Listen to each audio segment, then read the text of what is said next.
Okay, good evening, everybody. Welcome to tonight's Finance Committee meeting. Got a busy agenda tonight. Former Finance Committee Chair Chris Reynolds, she once described town meeting as the Finance Committee's Super Bowl. And if that's the case, I describe tonight as the AFC Championship, because we had a lot to cover, a lot going on. I've got our agenda up on the screen. I'm going to read an introductory statement, and then we'll kick off the public hearing. Oh yeah, we should call the regular meeting to order first. So the time being 7:02, I'll call this meeting of the Concord Finance Committee to order, and we'll start with a call of the roll. Let's do the roll call. Suresh Bhatia. Aye. Peggy Briggs. Aye. Kathy Kukalo. Here. Eric Dahlberg. Aye. John Garofalo. Here. Pat Geyer. Here. Greg Garriello. Don Kupka. Lindsay Liss. Here. Dee Ortner. Here. Carlin Reed here. Paul Rodriguez. Here. Kazi Sadruzaman. Here. Shri Tupel. Lois Wassoff. Here. Thank you. We have a quorum. Okay. Early this year, the Select Board approved the schedule of hearings and other milestones leading up to annual town meeting, which will begin on June 2nd this year. As an important part of that lead up, the Finance Committee will hold 3 public hearings over the next few weeks to review warrant articles with a spending or borrowing component. Not all articles on the warrant fall under our scope. Our 3 public hearings will occur tonight. Tonight's the second one, Tuesday the 15th. Our first one was last Thursday the 10th. And then we have a third one on Thursday, May 1st. You can see the list of articles that we expect to hear and vote on at each of these hearings in the tracker I'll share on my screen. Pull that up.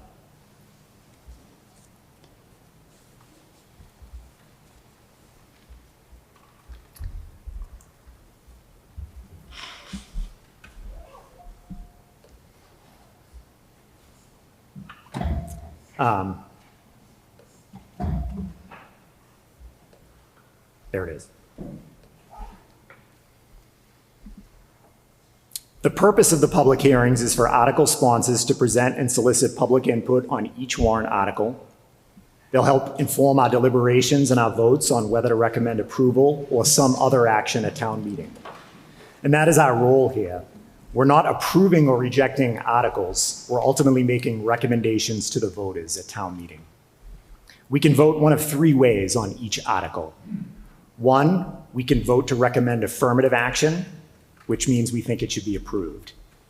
2, we can vote to recommend no action, which means we think it should not be approved.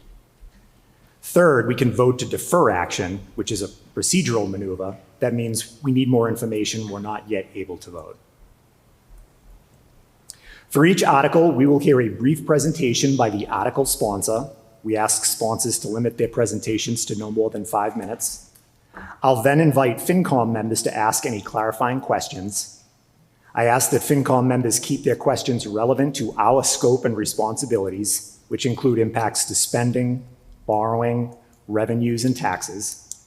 And I'll then turn it over to members of the public, first in attendance here in the room and then on Zoom, to ask questions or offer their own input.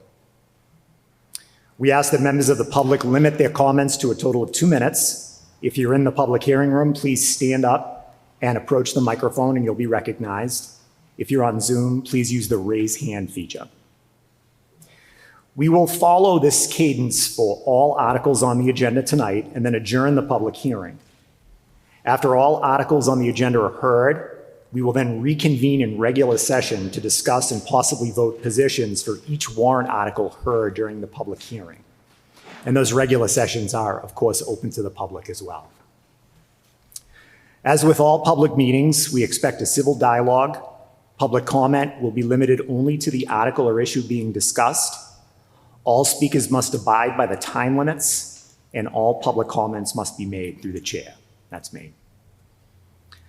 Unfortunately, another board in town experienced a very unfortunate Zoom bombing incident last night, and I know folks have been asking about this.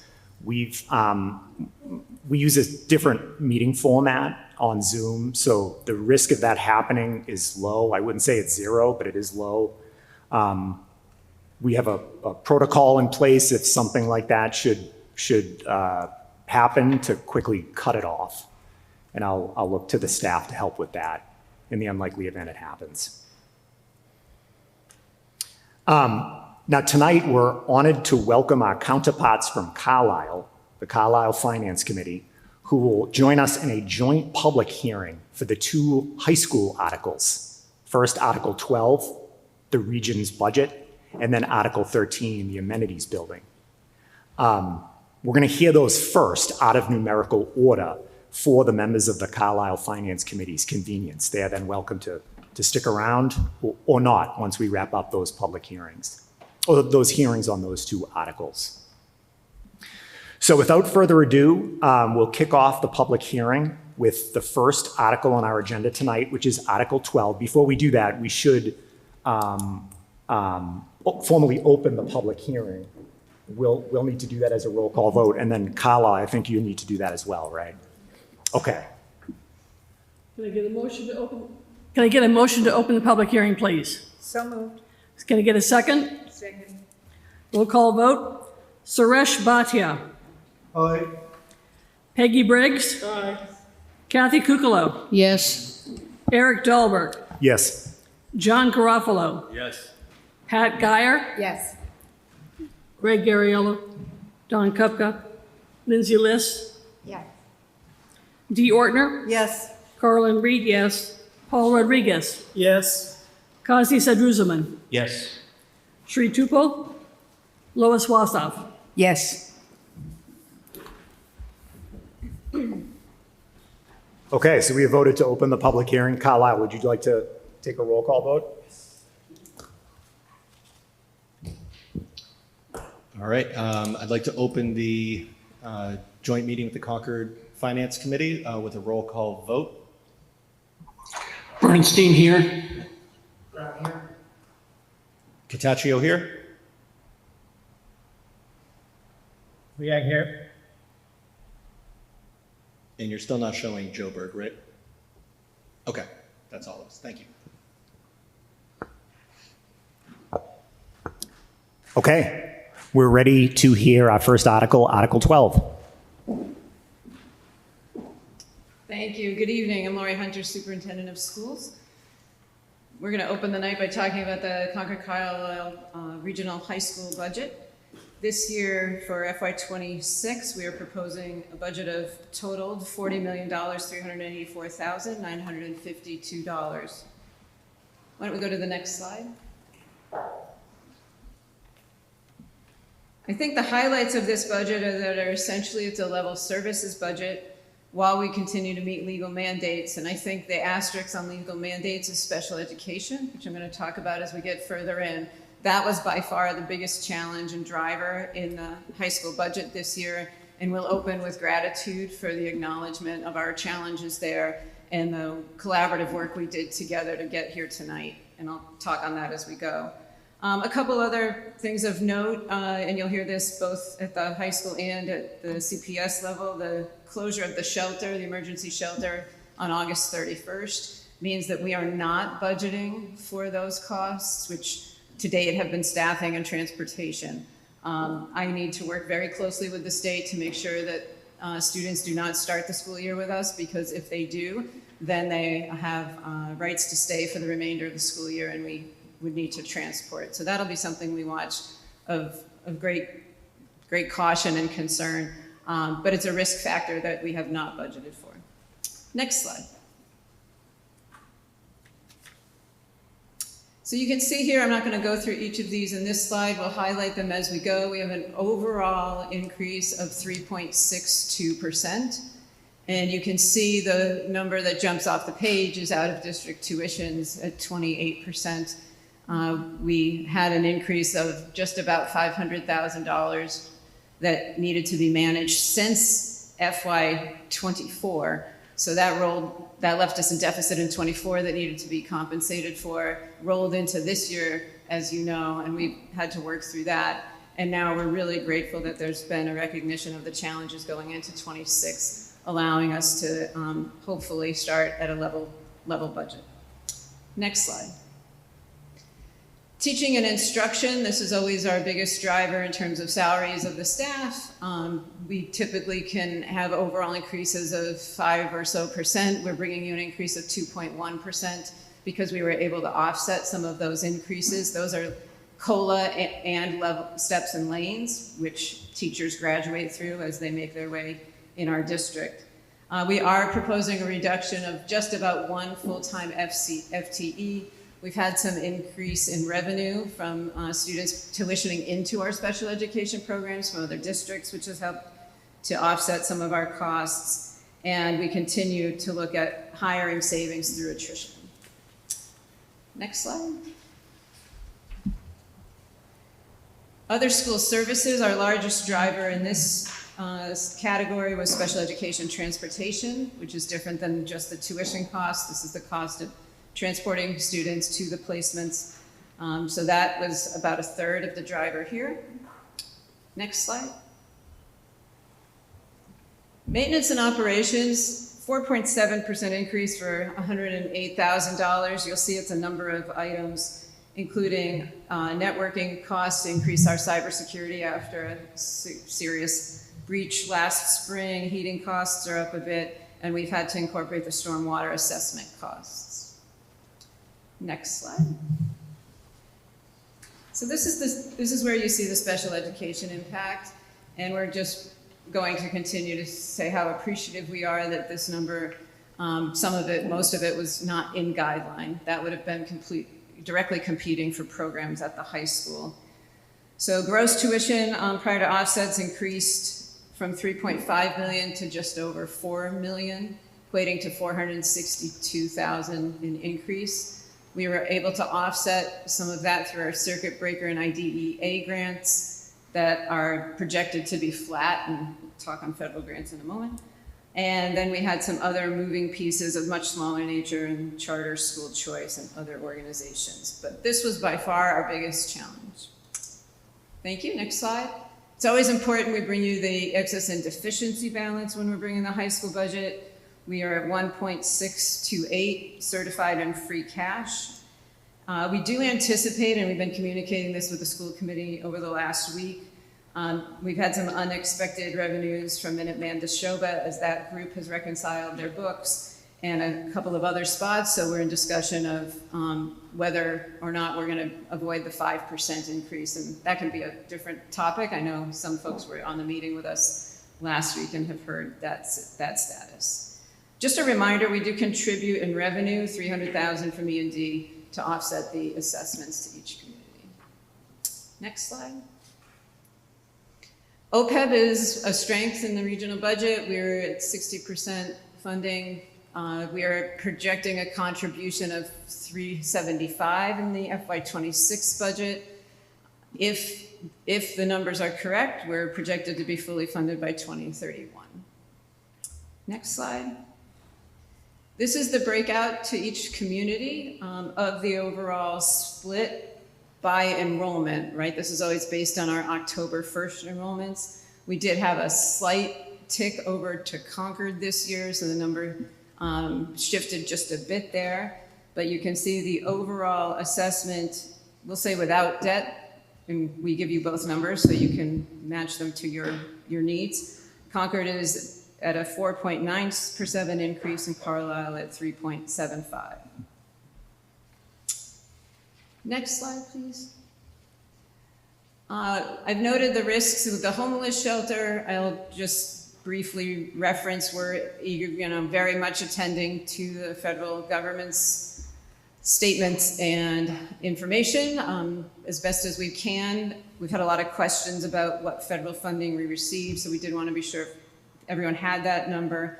It's about $502,000 at the region. Next slide. So there's the overall number. We broke out Concord's here since this is the Concord hearing, but Carlisle's had their number as well. We were able to reach guideline with the caveat that special needs, special education had been not included, and we're just really grateful for a collaborative, really productive budget season this year, and happy to be here tonight to talk with you more.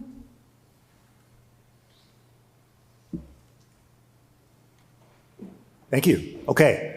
We'll first open it up to questions from members of the Finance Committee, and why don't we start for this article with our guest from Carlisle. Thank you, Eric. Thank you, Dr. Hunter. I'll open it up to anyone on the Carlisle Finance Committee that has any additional questions for Dr. Hunter. None from me at this point. Anyone online? None from me. Okay, I think the Carlisle Finance Committee is okay. Okay. Thank you. So next we'll go to members of the Concord Finance Committee, and then we'll go to members of the public. And for this one, we'll start on that end of the table with John. Any clarifying questions?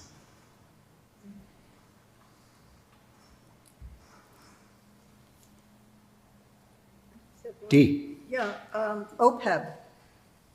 Are you looking at the same amount each year?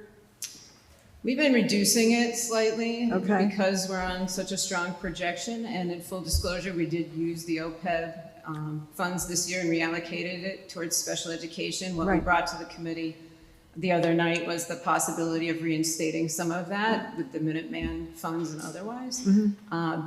We are reducing it slightly because we're on path to be fully funded by 2031. So Okay. there's 400 and Bob's here too, who's going to remember all these numbers for me. We had budgeted $425,000 Right. in FY25, which we had to forego and use it to utilize offset tuitions. We, for FY26, budgeted $375,000. Okay. The projection we had was if we funded about $425 for 5 years, we'd be fully funded. So we're pretty much. So you'll get there? We'll get there, yeah. Okay. Thanks. Colin. Dr. Hunter, I noticed that you have identified a slide with federal grant funding, $502,000 at risk. What happens if in the middle of the school year you discover, well, I have to go to Plan B? What is Plan B Yeah, for that replacement? right. Unfortunately, it would be very similar to the funding struggles we had these last 2 years where we had special education deficits to manage. It would probably still be special education because most of that is the IDEA grant that subsidized special education. So we would have to step back and look to see what we give up, how we reallocate. It's a very, very different, harder place to be to manage a budget like that, which is what we've been doing and we were hoping not to keep doing, but I guess we're gonna have to wait and see what the next steps are at the federal level. Okay. Online, Suresh. No questions. Okay. One question for me, Dr. Hunter. Thank you for the presentation. When we met to finalize the guidelines in December, one of the things we discussed was redoubling our efforts to identify bigger picture efficiencies and savings across the budget units. Now, the conversation focused primarily on CPS and on the town, but I asked, do you have, are you working on bigger picture savings and efficiency efforts Sure. in the district that you can speak to? Yeah, we are always working on efficiency efforts and ways to save. Right now, we're working on some staffing consolidations. They're minor, but still the same outcome. Trading in some higher paid positions for lower paid ones that can do the support work to different people. So we're always looking for those consolidations. It's in fact how we bring you the numbers we bring you. If we weren't finding those efficiencies, we could easily bring you 8 and 10%. And that's why we work so hard as we do. The other big number I'll keep mentioning because you'll hear it at all the schools, enrollments we are watching really closely. They're down some. So we're really studying section size, caseload, all of the ways enrollment can impact school budgets and making sure that we're right sizing that. That's part of why you see 1 FTE reduction in this budget is because of those studies that we're doing. Thank you. Okay, we'll open it up to members of the public first here in the room. Does anybody have any input or questions on Article 12? Yes. Yeah, Sven Weber, 50 Bernau, speaking on my own behalf. First of all, thank you for being transparent, showing student numbers, and know it's challenging when student numbers go down. I was treasurer of a school for 7 years, so I was in the same situation managing the money, so I know how difficult it is. But I just want to first put some numbers in perspective. So with what you've shown today is the per student cost is now with that at $31,760. Without that is $28,375. The year-over-year increase with that is 7.5% per student, or 8.5% just without that, so on an operating level side. So this is significant year-over-year increase. If you look in what this means from the fiscal year 23 numbers and annualize that, that's an annualized increase on a per student basis of 9% per year. So I would encourage to think about efficiencies on a per student basis longer. And I would encourage to look at certain key performance indicators that I used to look at. And this is the number of empty seats, specifically in the NT grade. And that is also the contact hours per teacher that qualify as a full-time equivalent teacher, and where you're sitting per grade and on average per teacher. That helps a lot to really drive efficiencies. And I think these cost per student, empty seats per grade, and full-time equivalent contact hours are important key performance parameters that would be good in future to have included in the planning. Thank you. Just a quick comment, those are bargained items with the CCTA, so they're not things that would have to be done at a bargaining table. Our budget books are posted on the district webpage, so if you have more details you're looking for, there's a lot of information there. Thank you. Any other members of the public wish to offer input or pose a question on this article here in the room? Seeing no one else at the microphone, how about online? Any hands raised? Okay, we'll move on to the next article, which is Article 13, Amenities Building.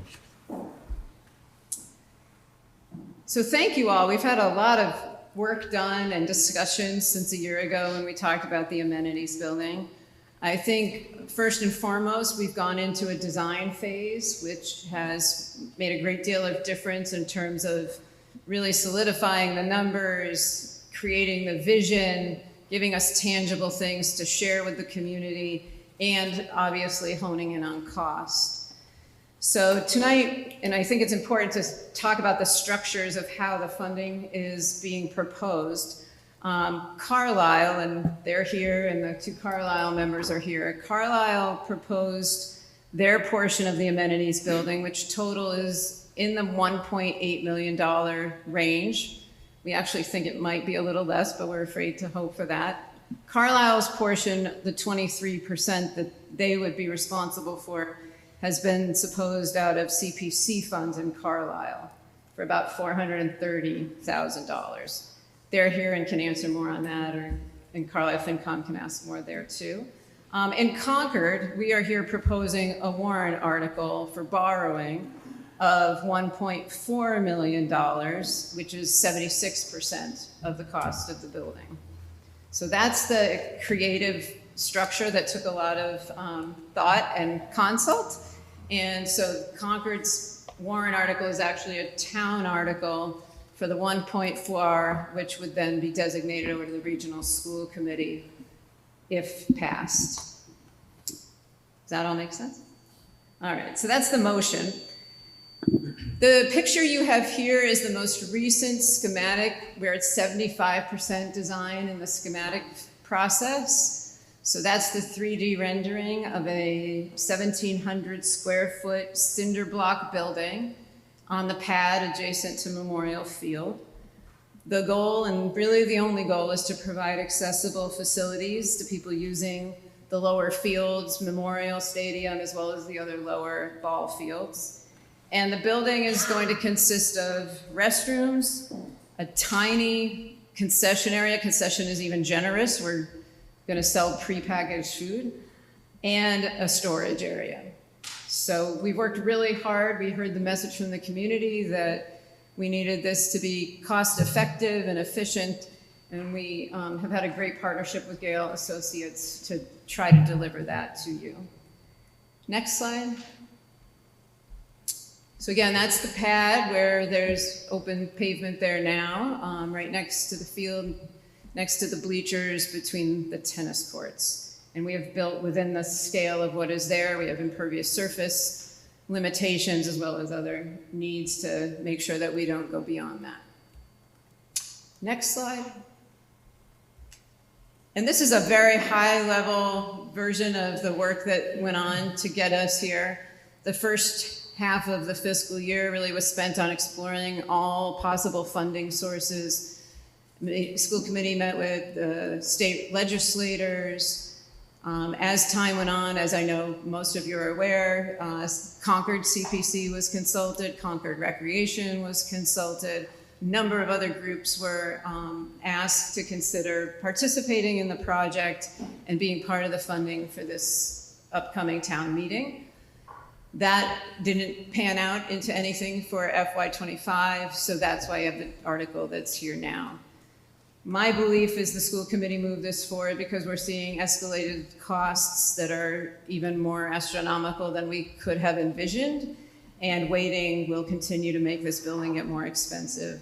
So I think the goal to wrap it up and finish it, in addition to being sure we're complying and supporting those trying to use our campuses, is a goal of trying to get this done before costs continue to escalate further. I was with some of the design team from the middle school this afternoon, and we were admiring our $560 per square foot in the middle school. Many projects are now upwards of $900 and $1,000 per square feet. So time does seem to equate to cost, and we want to keep this moving forward and put this project finally behind us. That's what we have for slides. We're happy to answer questions. Anthony's coming over to do some fiscal projections since it's a borrowing article for Concord. So I'll just talk from here. So the slide up here shows the borrowing. So what I modeled out was a 10-year borrowing for this project at 3.75%. For a building cost of $1.4 million. And as you can see, the impact on an average home at $1.4 million the first year, and that's column D. Feedback. So that's column D. So you can see the impact what that would be on that home that's worth 1.4, and then it goes down from there. Happy to answer questions. Okay, we'll start with Finance Committee member questions, and we'll start with the Concord Finance Committee this time on that end of the table. Pat. At one point in the discussions, I thought we were thinking about other sources, other private funding sources. I know you've alluded to CPC, et cetera. Have we abandoned that at this stage, or is this a timing issue? I think the committee feels like they've explored all the options they could find, and I think that was a lot of time that they put in. Then the timing issue becomes a factor that we have to put in for this town meeting, or we're going to wait a whole nother year if nothing pans out. So, and they can speak for themselves if they'd like. Julie's here as chair of the region, but I think it was a combination of the two. So I think the first thing to note is, yes, we did come up to time. Both towns have large capital projects. This is the year. As Dr. Hunter referenced, we have the whole ADA component, which is one of the biggest drivers to make sure that we are compliant. I would also say that Brian's here, Brian Watterson, he's been leading the subcommittee on this work. We still have asks to Trahan's office, Cataldo's office, Barrett's office. If something were to come through, obviously we would do everything to allocate that. But given all the pressures at both federal and state levels, we're not bullish on that. And as we've said in our timeline, we've literally left nothing unturned, and we've come up empty except for through the Carlisle CPC. Colin? I think this is for Anthony. I'm looking at that tax impact chart. And Anthony, did I hear correctly that the numbers we're looking at are in column D as in David, the tax impact on the average home value? 1.4 million? Yes, Okay, so does that mean the first year would add $4.19 to the tax bill? that's correct. Okay, thank you. Dee? A quick question for Carlisle. I'm wondering, your CPC grant that you have, or the funds available from them, is there a time limit?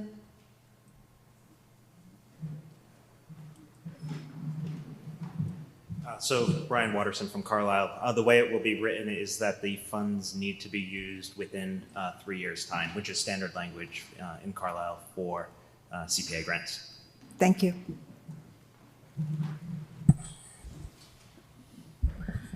I'm wondering, I know that in Concord, we had a timing issue relative to CPC funding. My understanding is that they were fairly favorable, but not to reopen this year's application process. Do we think there's any chance we could get funding from CPC next year, comma, I'm used to dictating into my phone, comma, how much would that be, comma, and would we then use that money to pay off the bond? Period. It looks like Julie's ready for that one.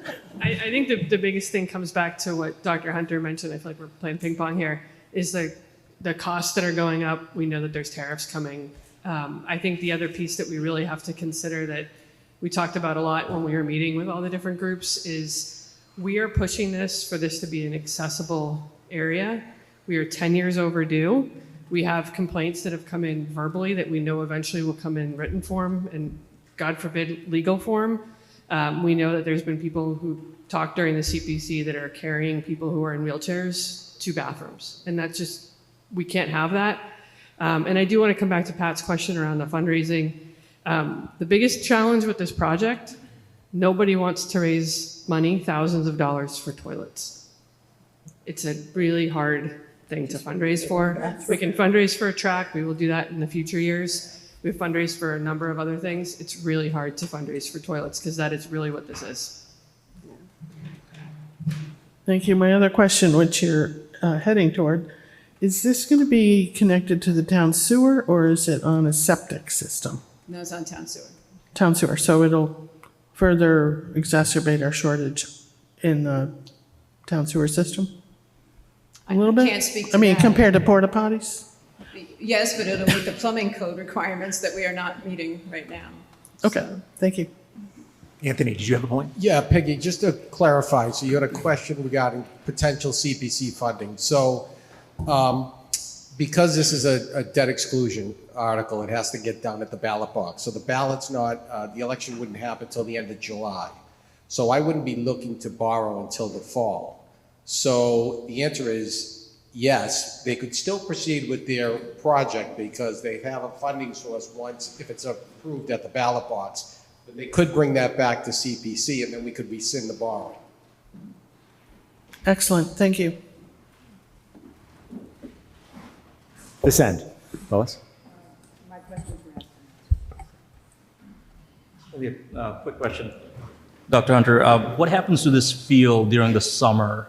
Are there ways we can generate revenue now that we have the restroom, like summer camps? Certainly. We do generate revenue now. I expect it will be more appealing once there's restrooms there. We have a number of summer camps there now. About 50. Thank you. Have you analyzed the impact of the tariffs on the 1.8 million and then what happens when the 1.8 million isn't the real number because of the tariffs? I can't speak specifically to the tariffs. I knew there would be some question of costs increasing, so I used what the professionals gave me this afternoon, which is $900 to $1,000 per square feet, which I don't think does include tariffs at this point. Suresh, online, any questions?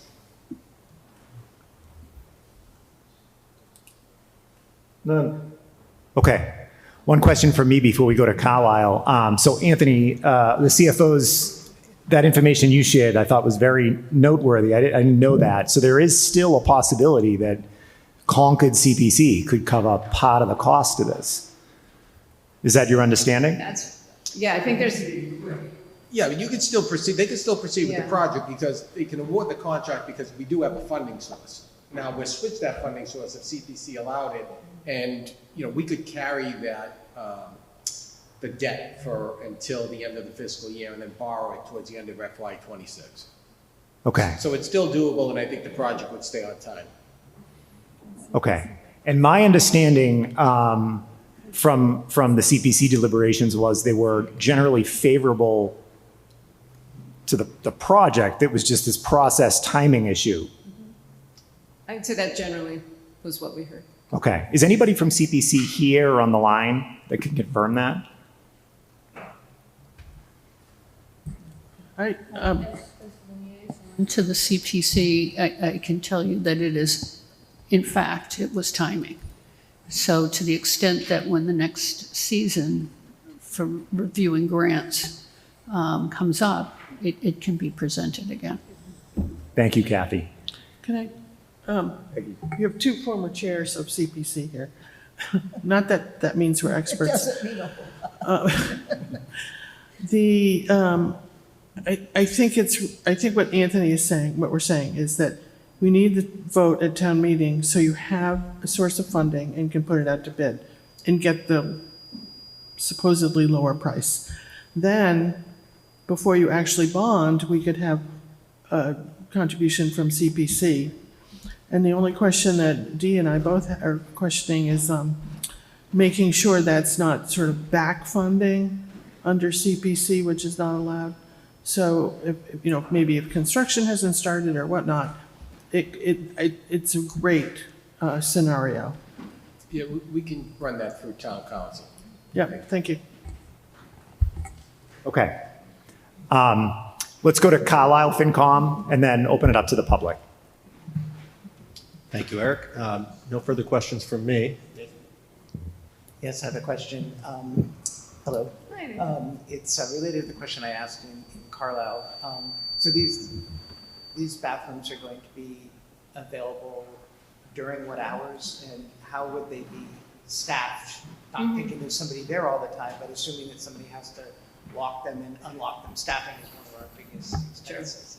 How is that going to be? Yeah, we're planning on managing all that with the current staff. They would be available to the community after school hours and into the evening, which the campus is very, very busy through all those times with practices and other events, and certainly on the weekends as dictated by the need. So we can see that it's manageable. We've kind of done that work, and our maintenance group can manage it.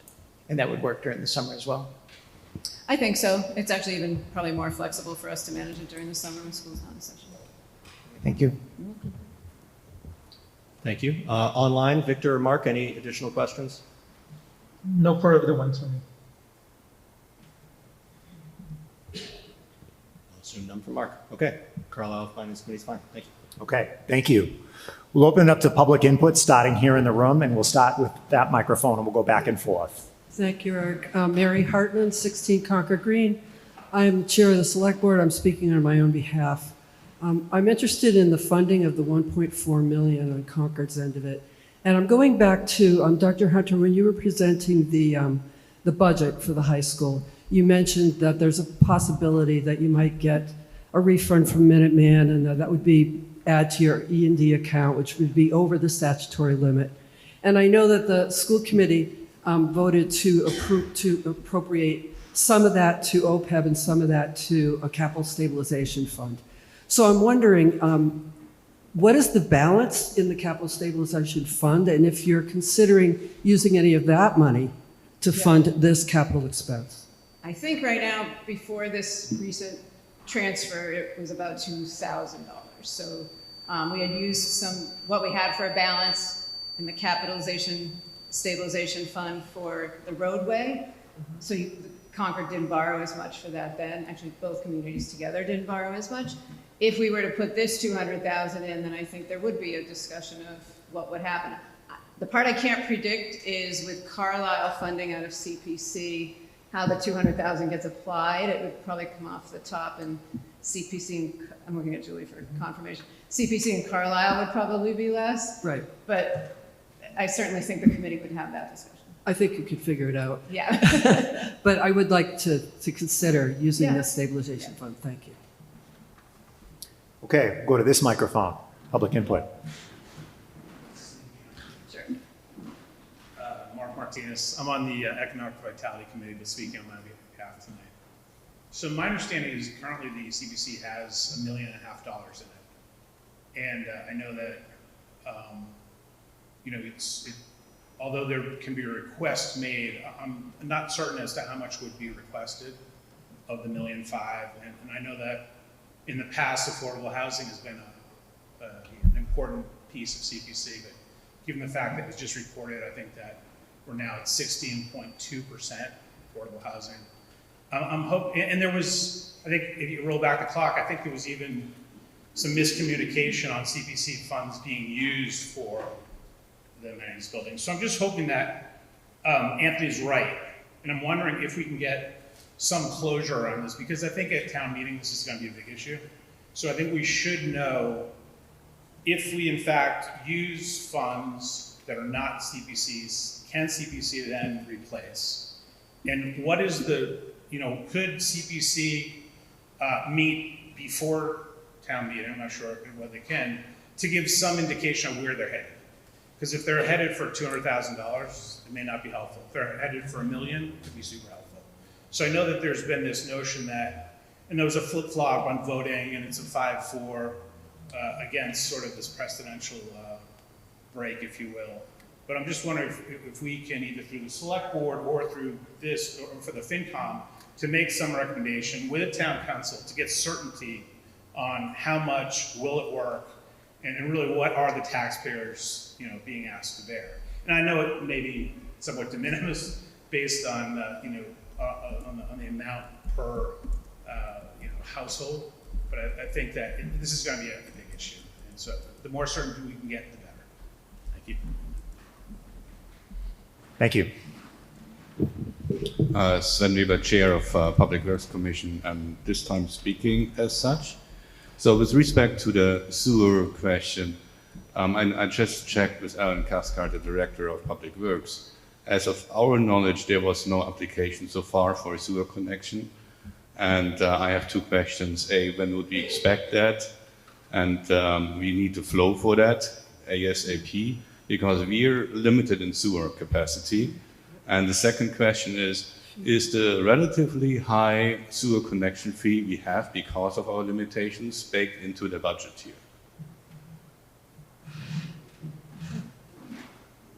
We did have a meeting with multiple town stakeholders, including the planning board, to talk through what we were... Sewer is public works, not planning board. Okay, and they included multiple town departments. I don't recall if those two departments are on the call. So I don't think if there are connection fees that those are necessarily factored in. That information, if you have it, would be helpful to share with us. We do have, the most recent estimate we have for this project is a little bit over 1.6 million. So we do have capacity, about $250,000 of room within, for unforeseen costs.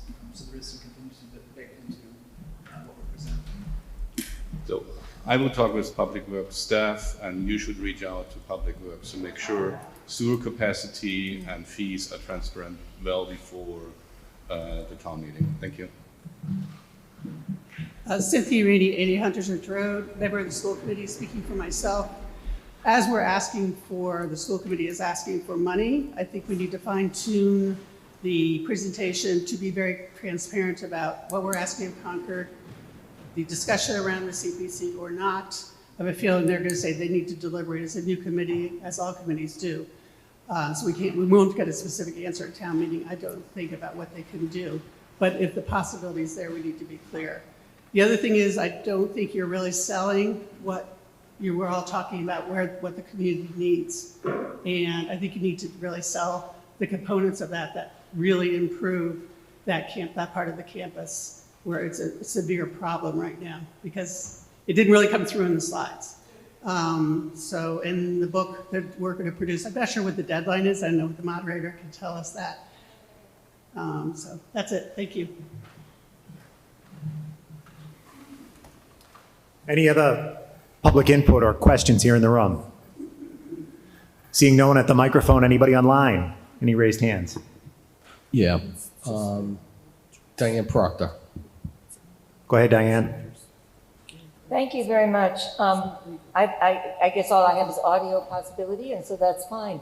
I sit on the CPC, have for many years, was the chair for a while, for 2 years, and the one thing I can assure you, and this is particularly to Mr. Martinez's comment, is that there is no way in which the committee can, as Cynthia Rainey just suggested, deliberate in advance as to whether there will be funds for what I argued for, which was funding for this, for the amenities building. I think that we never know what the requests are going to be, and we then take each of those requests, as everyone knows, deliberate on those, study them very carefully, and then distribute funds according to those needs. So I think that any hope or promise by anyone that the CPC, and again, I'm just speaking for myself, but from experience, any hope that the CPC could guarantee or even suggest that, of course, we would fund this, I think would not be valid. So thank you very much. Thank you. Anyone else online? Yes. Marjorie Daggett. Go ahead, Marjorie. I just wanted to know when the debt exclusion vote is taken, will this be a separate line item that will be voted up or down?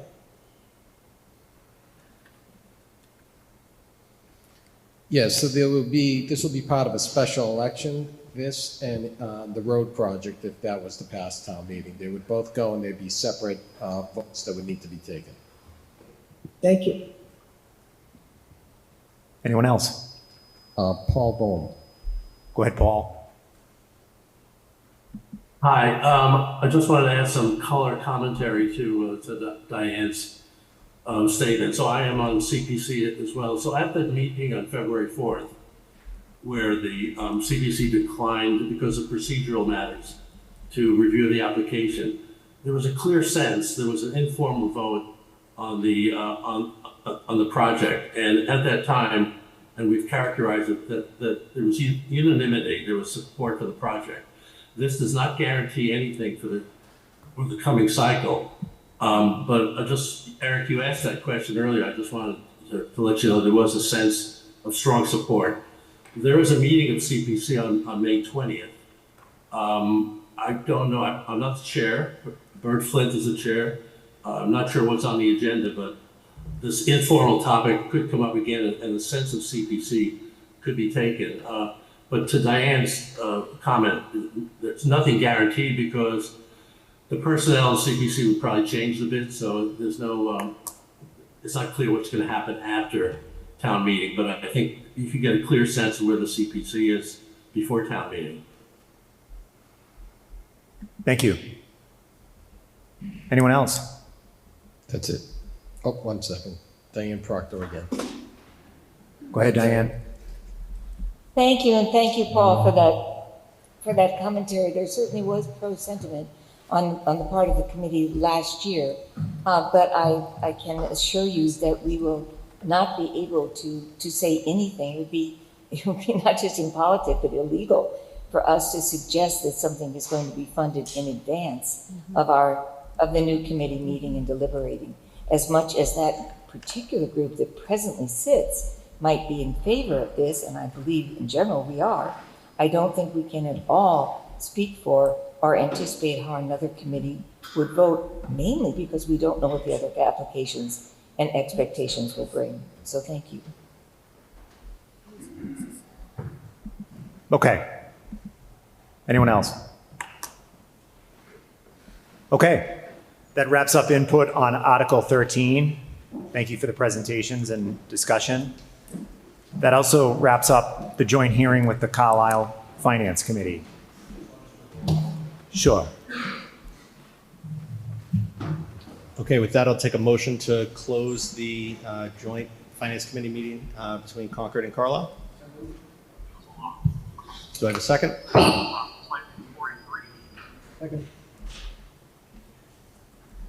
Victor or Mark, could I get a second?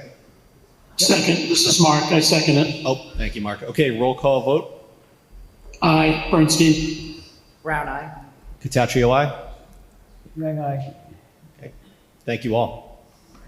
Thank you. Thank you. Thanks for the collaboration. Thanks for coming to Concord tonight.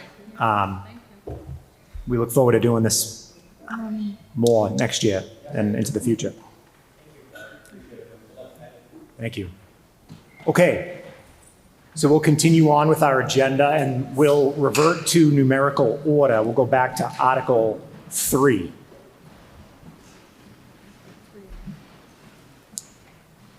That's you. That's me. Would you mind sharing?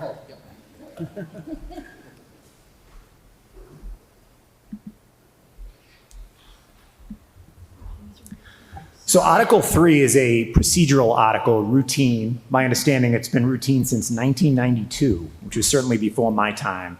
And it relates to Proposition 2.5.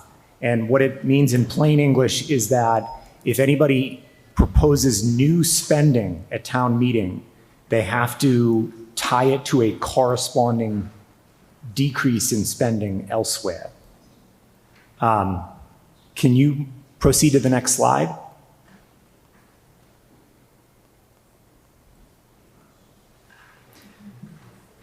So again, it holds spending within the constraints of Proposition 2.5, which is the same statute that governs overrides and debt exclusions. It's been routine since 1992. All appropriation articles will remain open and may be amended until town meeting adjourns. Next slide. And again, any motion to increase any spending item above the proposed budget must specify two things. One, the amount of the increase, and two, the source of funding, which could be a corresponding decrease of another item, an override, or use of other available funds. And one important note, a reduction of borrowing authorization is not an acceptable source of funding for fiscal year 25 operating expenses. Similar language for debt authorizations. Any motion to increase a borrowing item for which debt service is to be covered within the levy limit must specify two things: the amount of the increase, and again, a source of funding, which could be a corresponding reduction of other borrowings within the levy limit, or a debt exclusion. And that's our motion. Any questions from members of the Finance Committee? And we'll start with John. Everyone set? Online, Suresh? No. Turning to public input, does anybody in the room have any input or questions? Well, just Please. on slide 4, I think it references fiscal year 25, and I think that should be 26. Yeah, okay. It's a Thanks. carryover from last year. Thank you, Don. Public input here in the room. How about online?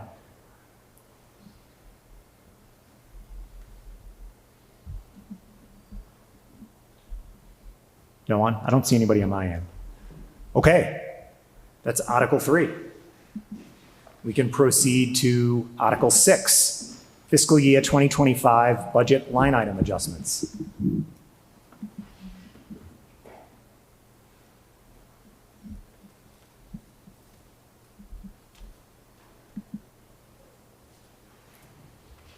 Thanks, Zach.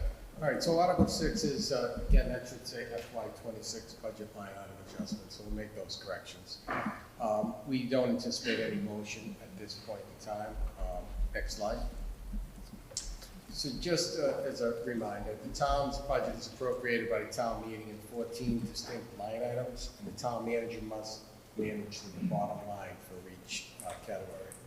So adjustments are then only allowed, one, at further town meeting action, or the second way is through year-end transfer process provided under Mass General Law, Chapter 44, Section 33B. So budgets, as you know, are prepared well in advance of the fiscal year. We do our best to project expenses, and we're still working with House 1 state aid number, so, but that's how it works out. So at this point, any approval of transfer does not increase, even if we have it in the year, it will not increase the current FY25 budget. It's just shuffling from one department to another, or one function to another. It's not increasing the budget. So if the transfer is not approved, the town's only remedy is to seek a year-end adjustment under Mass General Law, Chapter 44, Section 33B, which happens anywhere between May 1st and July 15th, with approval of both the Finance Committee and the Select Board. If the year-end transfer is not approved at that point in time, I can't see why it wouldn't, but at that point we'd have an illegal deficit, and that amount would just be raised on next year's recap. And that's it. Okay, questions from members of the Finance Committee, starting on Pat's end this time. Colin. Anthony, when do you expect to have the dollar amounts figured out for the FY25 budget and end-of-year transfers? Right now, they're just a bunch of X's. Yeah, but there are X's now because we don't anticipate any right now, but as we look closer towards the end of May, and we'll see if there's projections, and I'll be asking you to put this on a future agenda, and we'll do the same with the Select Board. Anyone else? Questions for Anthony? Everyone good? Online, Suresh? None. Okay. Public input or questions, first here in the room. Seeing no one, how about online? Any hands raised? Okay.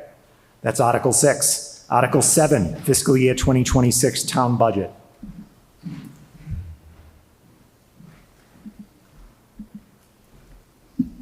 Thank you and good evening. Carrie LaFleur, Town Manager. While the slides are coming up, I just want to acknowledge that our senior management team is here in the audience, mostly in the back of, mostly behind me, so they're here to help answer any questions.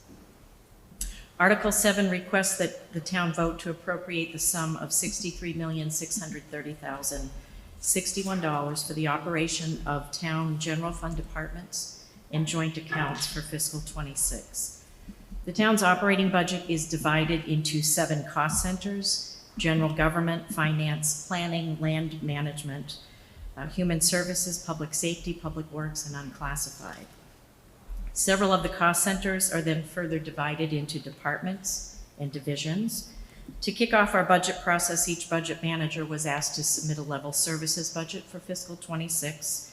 Once compiled, the level service budgets totaled approximately $1.5 million over the fiscal 25 appropriation, resulting in a need to reduce the level service budget by approximately $600,000 to meet the Finance Committee's guideline of an increase of plus 2.85%.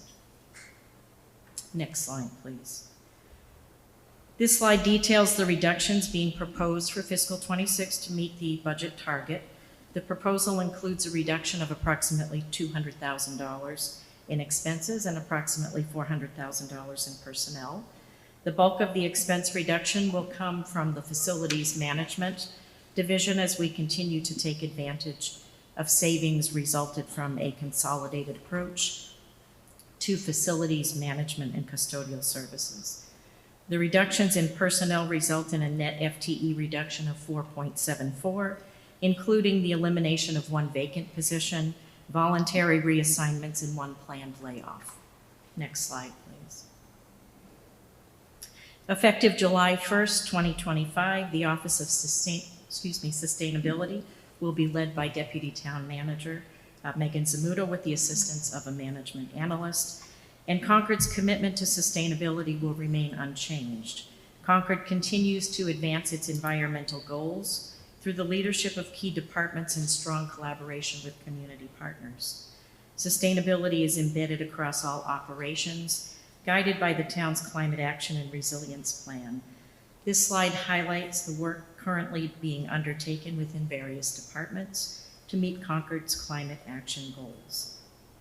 In fiscal 26, the town will focus its climate action efforts with two key projects: the update of the Climate Action Plan, which was first developed in 2020, and the completion of an ESCO, or an energy audit, which is a joint partnership between the town and school, likely resulting in the identification of various energy savings projects, which we hope to be funded through energy cost savings. Next slide, please. Before reviewing each of the cost centers, I'd like to take a moment to look at the proposed budget and budget allocation from a different perspective, and that's internal service versus external service. Our internal service, or back of the house functions, support town administration, financial management, and operational efficiency, and include the departments of human resources, finance, information technology, and legal services. Our external service, or public-facing services, support direct services to residents, including public safety, public works, human services, planning and land management, economic vitality, and sustainability. In fiscal 26, 28.5 million of our budget, or 85%, will be dedicated to external services, up from 84% in the current fiscal year, while 5.1 million, or 15%, will be dedicated to back of the house operations, down from 16% in the current fiscal year. Of the 252.86 budgeted FTEs for fiscal 26, 219.73 will be dedicated to resident services, while 33.13 will be dedicated to internal service support. Next slide. So for each of our cost centers, we have included two slides. There's one in the main presentation and one in supplemental materials. The slide that is included in the main presentation provides a one-year cost center overview detailing fiscal 26 proposal by personnel and expense, identifying notable changes, and providing an FTE comparison fiscal 26 to 25. Personnel expense then is divided into four categories: regular full-time, regular part-time, temporary, and limited status. Positions that are classified as regular part-time and regular full-time and part-time are benefit eligible. Those classified as temporary are generally not benefit eligible, but may qualify under limited circumstances, and our limited status employees are not and would not be benefit eligible. The slide in the supplemental materials provides a three-year projection, or three-year historical perspective, excuse me.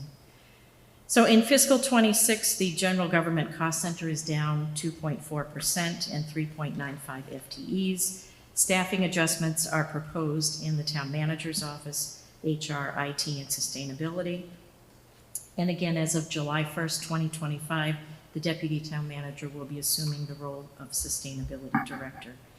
In human resources, we are eliminating a position of senior administrative assistant and providing no funding for HR consulting services now that our HR department is fully staffed.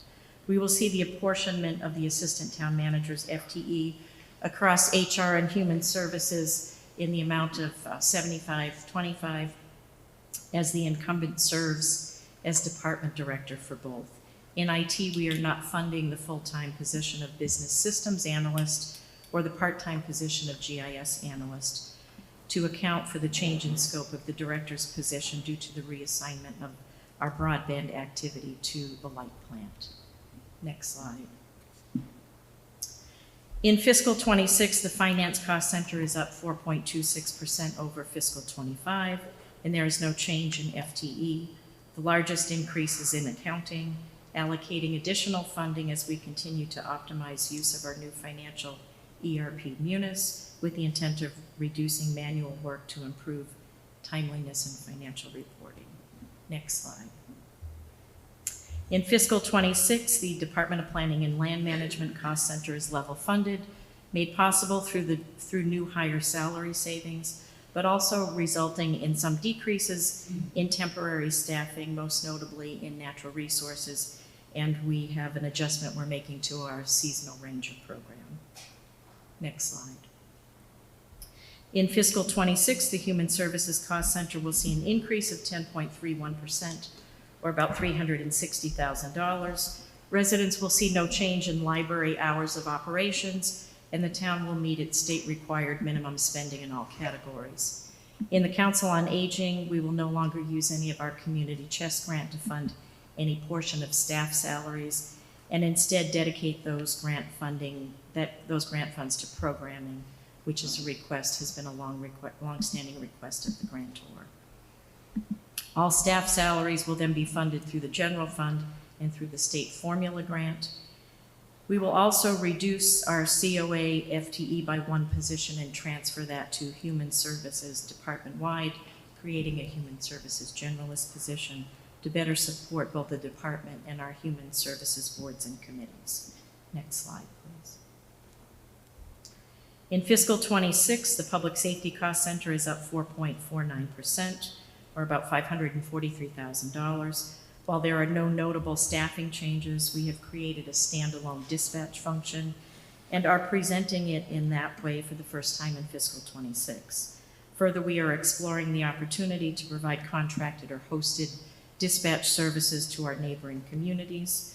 The reduction that you are seeing in the police department is due to the removal of the dispatch expense and FTE, partially offset by the settlement of the police union contract.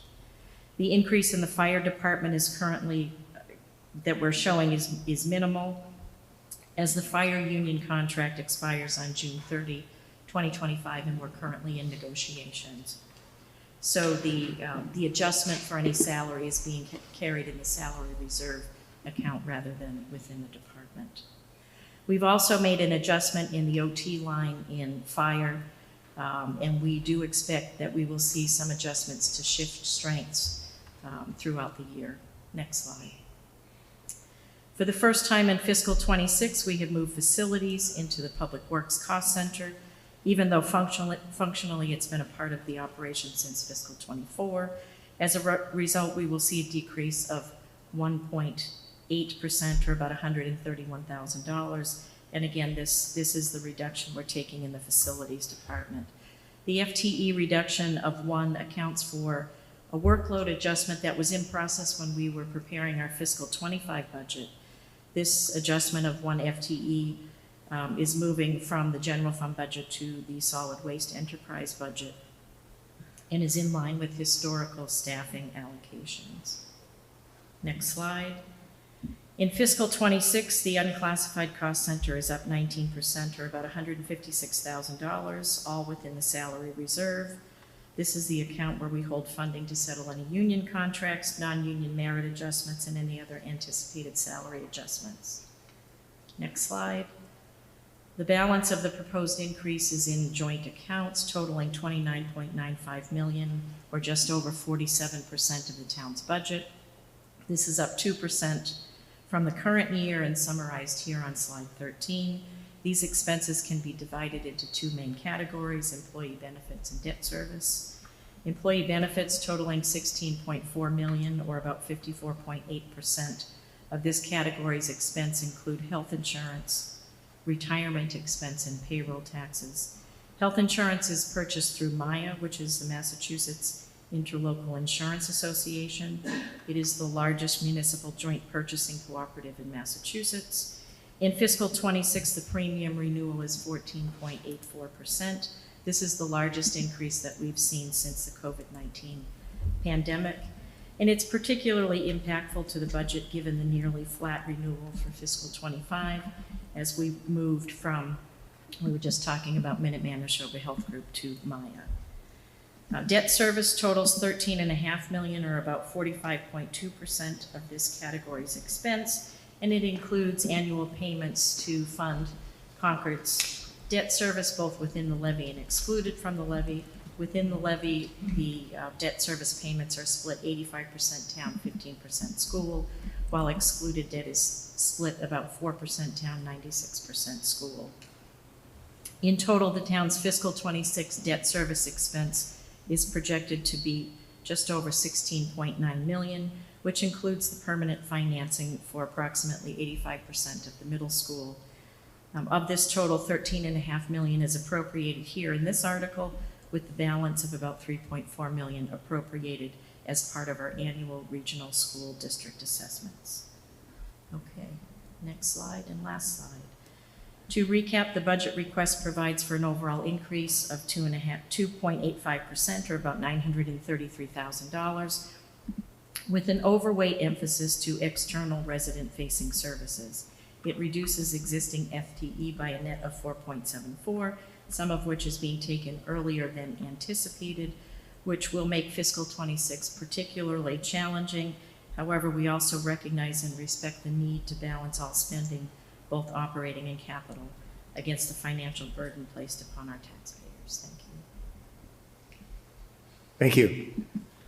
Finance Committee member questions, starting with John. Yes, I see the 4.74 reductions, but I think the footnote says 3.74 just shifted elsewhere. Is that correct, or is it a net reduction of 1, or is there actually 4.74 fewer people working in the town? There is a net reduction of 4.74, and we do have a detailed chart, which I didn't put in the presentation, but I think, is it part of the budget book that's online? Yeah. And I'm happy to share that with the Finance Committee. What does it mean when it says then 3.74 are voluntary transferred? So that doesn't sound like they left. It sounds like they just shifted spots. So we're reducing positions and we're moving, overall, we have a reduction of 4.74, but we're able to move some people into positions that we're keeping. Okay. And then one other, I noticed the economic vitality tourism line item went up $100,000 over the last 2 years. Yeah. Do you run a ROI on that line item, since I assume that's designed to generate business income to the town? Yeah. So $338,000 a year. What's the ROI to the town on that investment? So I don't have that data. I think the point you're making is a good point. So that includes both our visitor center, and we definitely have hard data on the visitors, the impact of the visitor center.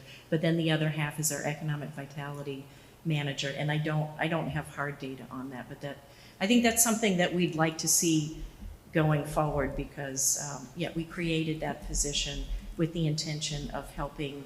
We call it vitality versus economic development, but we know that means economic development.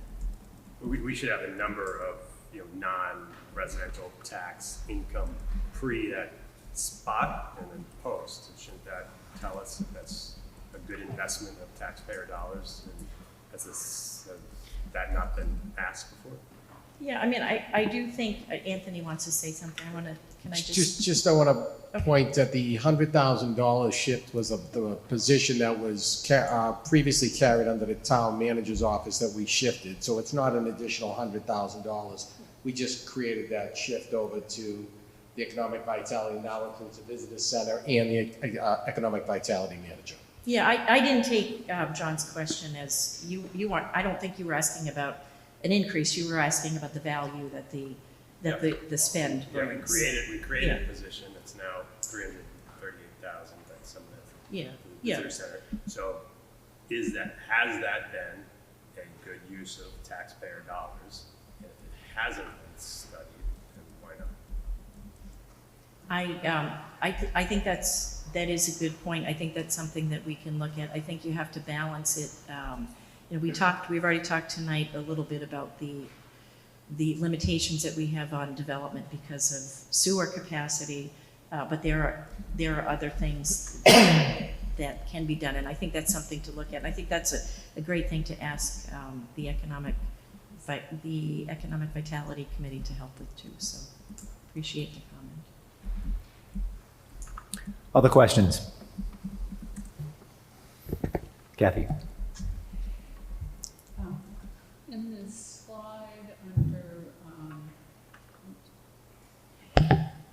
In this slide under, public safety, the West Concord Fire Station has no payroll? Yes, so the West, that is, that line item is just for building. All of the payroll, all of the personnel expenses are within the fire department. So the West Concord, the West Concord Fire Station, we're actually showing nothing. Anything there would be facilities costs, and those are now within the facilities department. Thank you.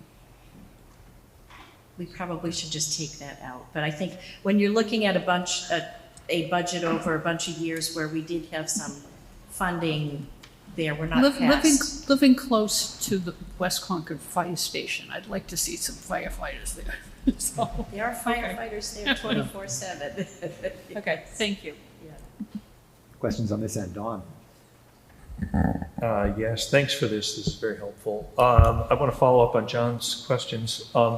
Did I understand correctly, the visitor center was rolled into that line for economic vitality and tourism? We've put the two of them together. In the Yeah. past, they've been in different places, but we have put them together.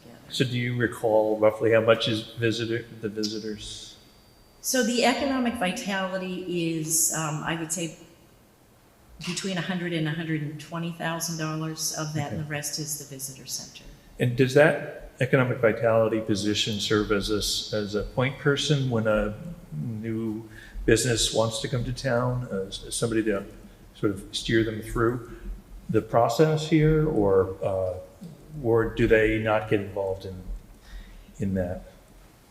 They, that is something they would do, and they might be doing that in conjunction with some of our planning staff. I think it kind of depends on how the opportunity comes through the door. But the intent is that person would be available to help answer questions in a way that's different than what our planning staff would do. Mm-hmm. Okay, I guess I was thinking that I could try to imagine with and without that position, if a new business comes to town, what is their experience of Concord like when they're considering it, so to speak. And if we didn't have someone in that role, who would do that? Or would their business be on their own to go door to door, so to speak? One of the issues I would love to see addressed is making it simple for a business, even to hear that the schools didn't know to speak to the water and sewer makes it kind of interesting, to realize how complicated it can be. So if there is a function that simplifies and acts as an ombudsman of sort, I could see some value in that. Okay, that's all. Thank you. Peggy? Yes, thank you, Carrie. You have mentioned in summary a 4.74 reduction in FTE. And I know it's not a equal services budget, which I appreciate the difficulty in that. My question is that reduction, you're looking confused. Am I missing something? No, I was. Okay. No. Just wondering where I'm going. The question I have is that 4.74 reduction, does that include town and enterprise funds? Because it seemed like there was some shifting of personnel, which is totally appropriate, but it was a little hard to follow.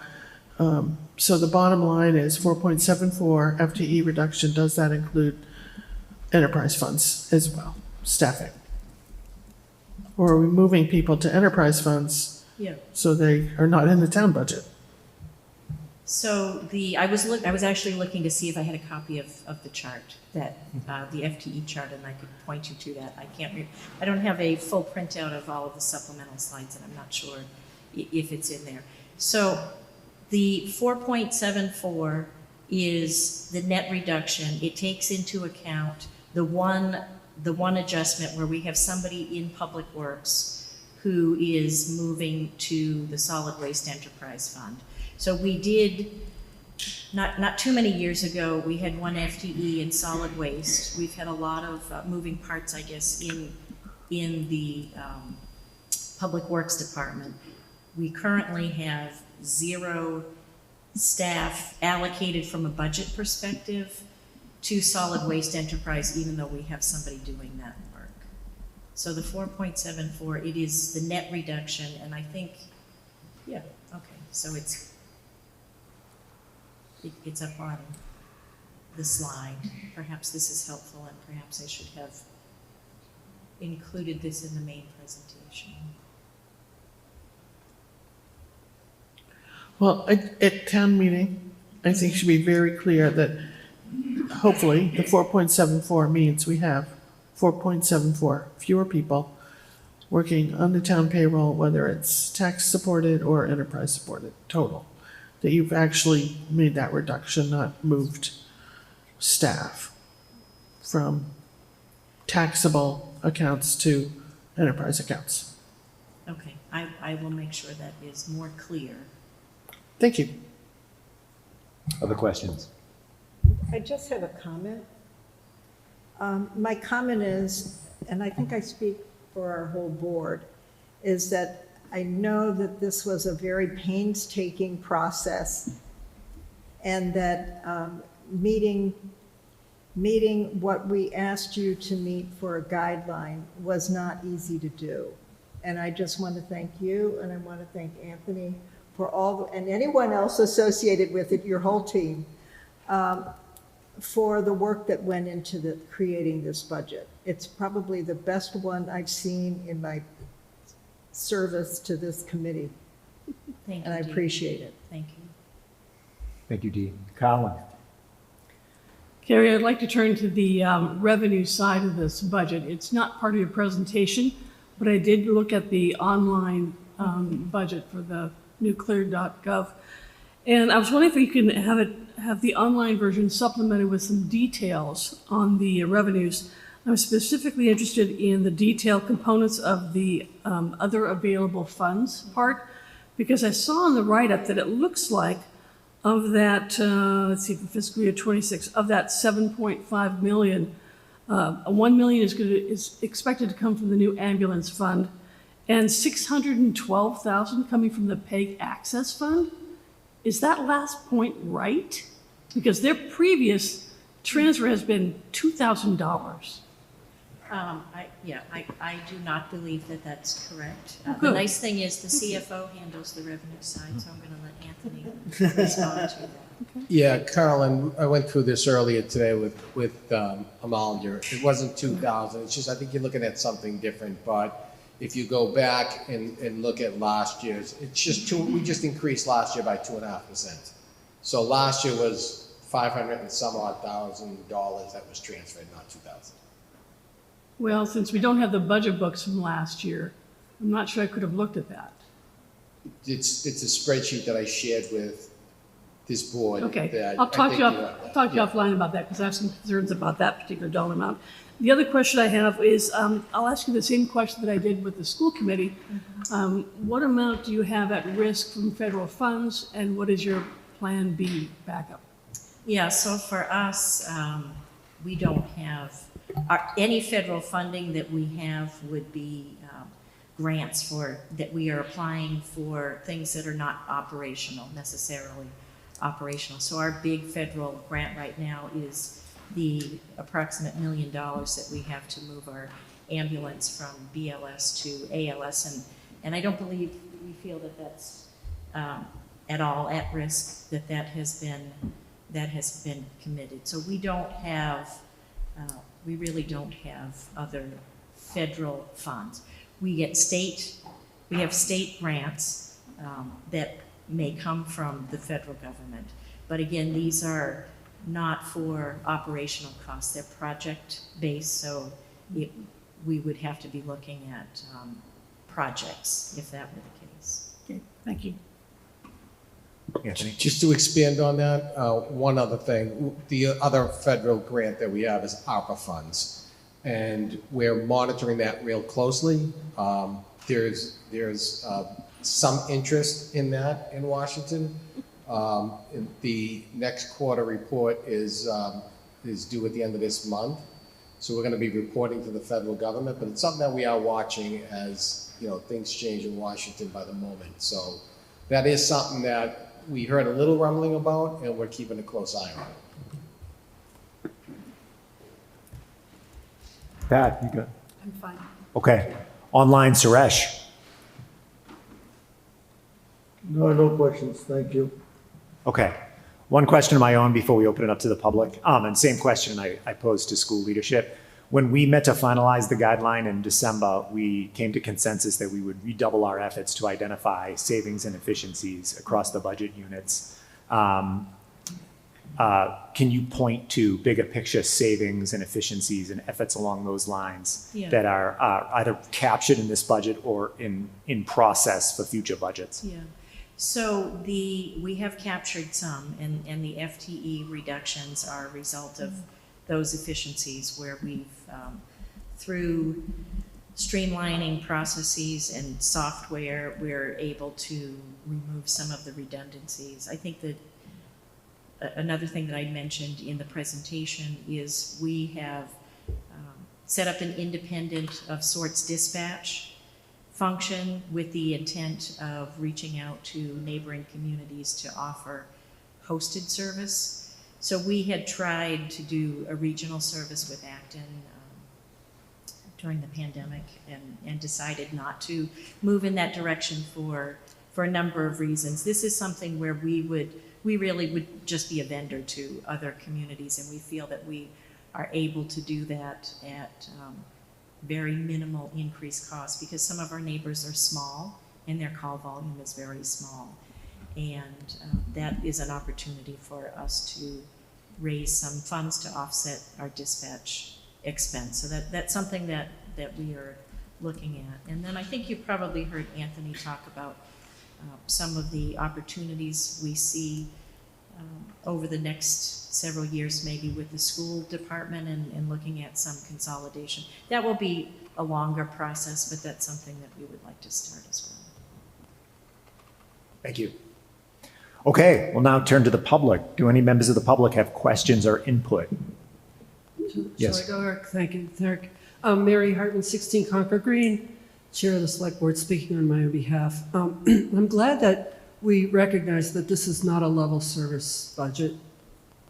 And in the last slide, Carrie, you have challenges, right? And there's a challenge I think we're facing that we should be aware of, that to set the right expectations. And that, for me, is in the Planning and Land Management Department.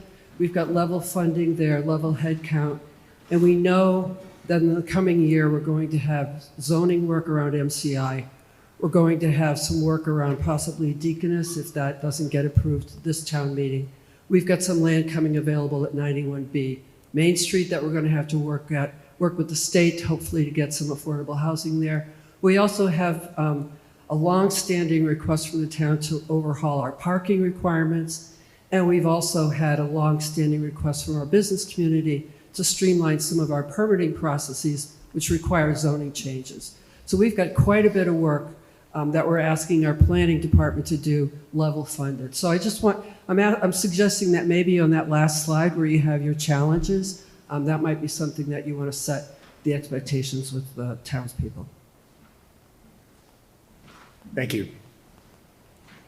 Other public input or questions? We'll go to this microphone. Oh, sure. Mark Martinez. I've served on the Economic Vitality Committee since its inception. And I just offer some thoughts, specifically in regard to two questions asked by Don and John. The economic vitality position's important from the committee's perspective. We push for it. But to give you some idea, I think a couple of years ago, that the manager, who's great, had 18 goals. Now, 5 of them may fit in sort of the John, Don sort of economic development bucket. And I'm a huge supporter of that bucket. But 13 fit in supporting the cultural districts, the nonprofits. So if your committee's ask or recommendation is to make that more ROI-based and data-driven, I'd be happy to received that as a member of the Economic Vitality Committee to make that a more trackable. But it's the tone. Unfortunately, the manager doesn't just report to, in fact, doesn't report at all to our committee. So it's really the agenda, the tone, and really the goals of the town manager and the assistant town manager who drive that position.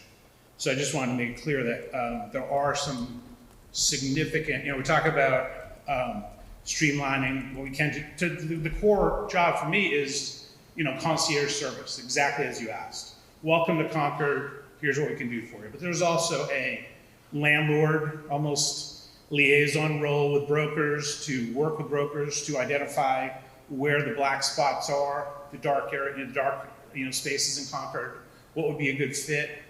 And so there's a lot of opportunity, but I think that, if this committee feels strongly and the town manager feels, if town government feels strongly, there are huge opportunities to make that a more data-driven, ROI-driven position. Thank you. Thank you. Other public input or questions at that microphone? Yes, Sven Weber, 50 Bernab, speak on my own behalf. I have a few clarifying questions on the joint accounts. So on line item 14, you break out school versus town debt services, but on line item 12 and 13, it isn't transparent how much of that is school-related costs and how much is town-related costs. Is there a chance to split that out? Mainly because I'm a big fan of transparency and seeing what certain cost centers in the school is a cost center cost fully loaded the town. So do you know how that's split, or is there a chance to calculate it before town meeting? Yeah, I think that came up at at the select board as well. So typically our process right now is at the end of the year, we're capturing that because we have to report that to the state on Schedule 19. We have not typically done budgets for that. We can make some calculations. We have been working with our insurance carrier just on the insurances. Could we really break these out because we would like to do this? It's hard for them. They don't really want to do that. We've been working at that for a few years. So we can come up with some reasonable estimates, but again, it's at the end of the year where we have to report the exact cost. So how much we paid for health insurance for school, how much we paid for, the different items. So the retirement assessment, most of the school's employees are teachers. Teachers are part of the mass retirement system, so they're not. Most of the retirement expense is going to, that's much more heavily weighted for town, but we can do some work there. Yeah, and is it correct to assume that when we look at the CPS budget funding, the joint accounts are not included in the presentation or in the budget of the CPS? Correct. And I don't think a lot of citizens understand that in town, that you have, when you make a decision on a school, that they are joint accounts sitting somewhere else. Is there a way for town meeting to get transparency on a cost center perspective to say what does fully loaded cost center like the school cost, knowing then transparently showing this is the cost that sits on joint accounts in the school and this is the cost on the CPS budget as proposed for town meeting. So people can understand really the fully loaded year-over-year cost of a significant budget item like the school. I think that maybe that's something the finance committee would think about to be included in your report. But again, we can do some more work to break those costs out and even show them in separate lines. Thank you. Any other public comments or questions here in the room? Seeing no one at the microphone, we'll go online. I see at least one hand raised. Go ahead, Marjorie. I appreciate all of your hard work, but I have been asked by the Climate Action Group at Newburyport.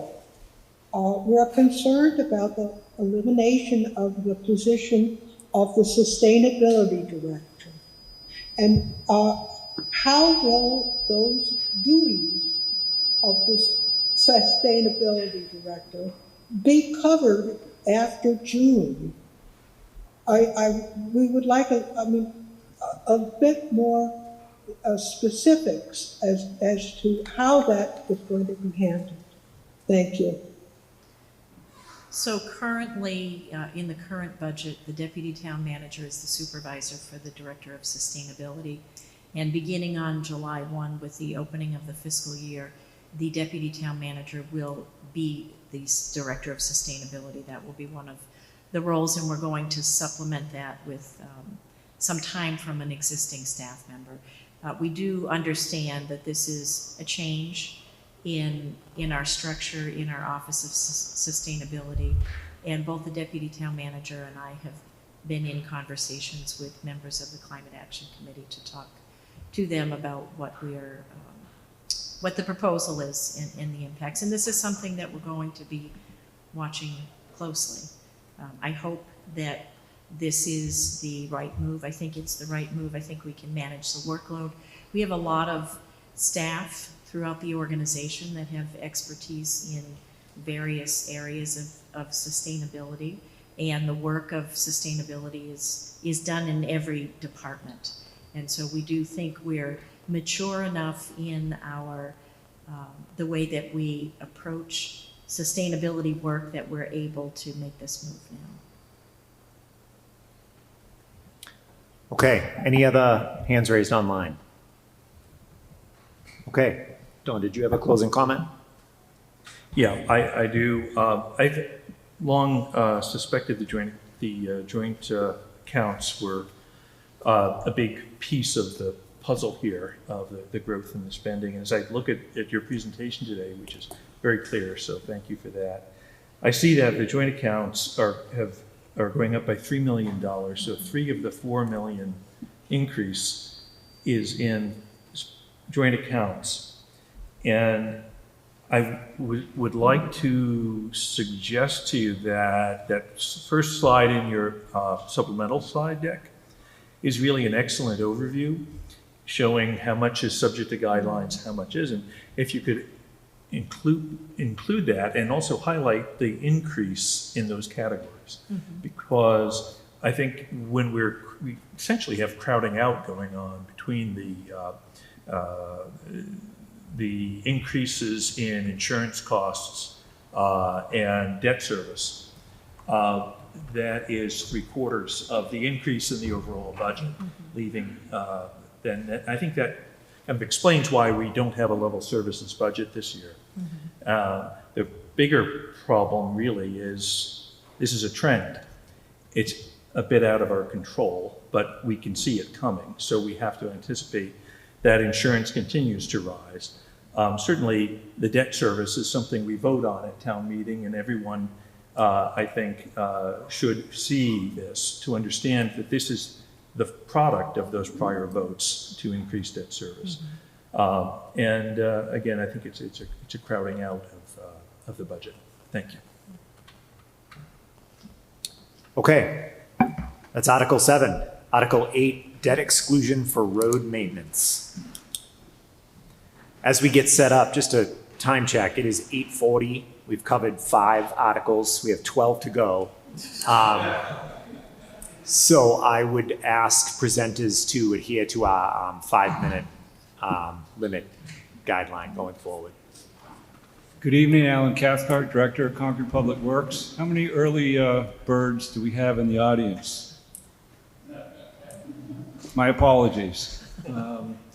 So the article itself, debt exclusion for road maintenance, really doesn't represent what this is all about. I think it's important we understand the core needs and values when we're talking about sort of the commuters and pedestrians in the town. Next slide, please.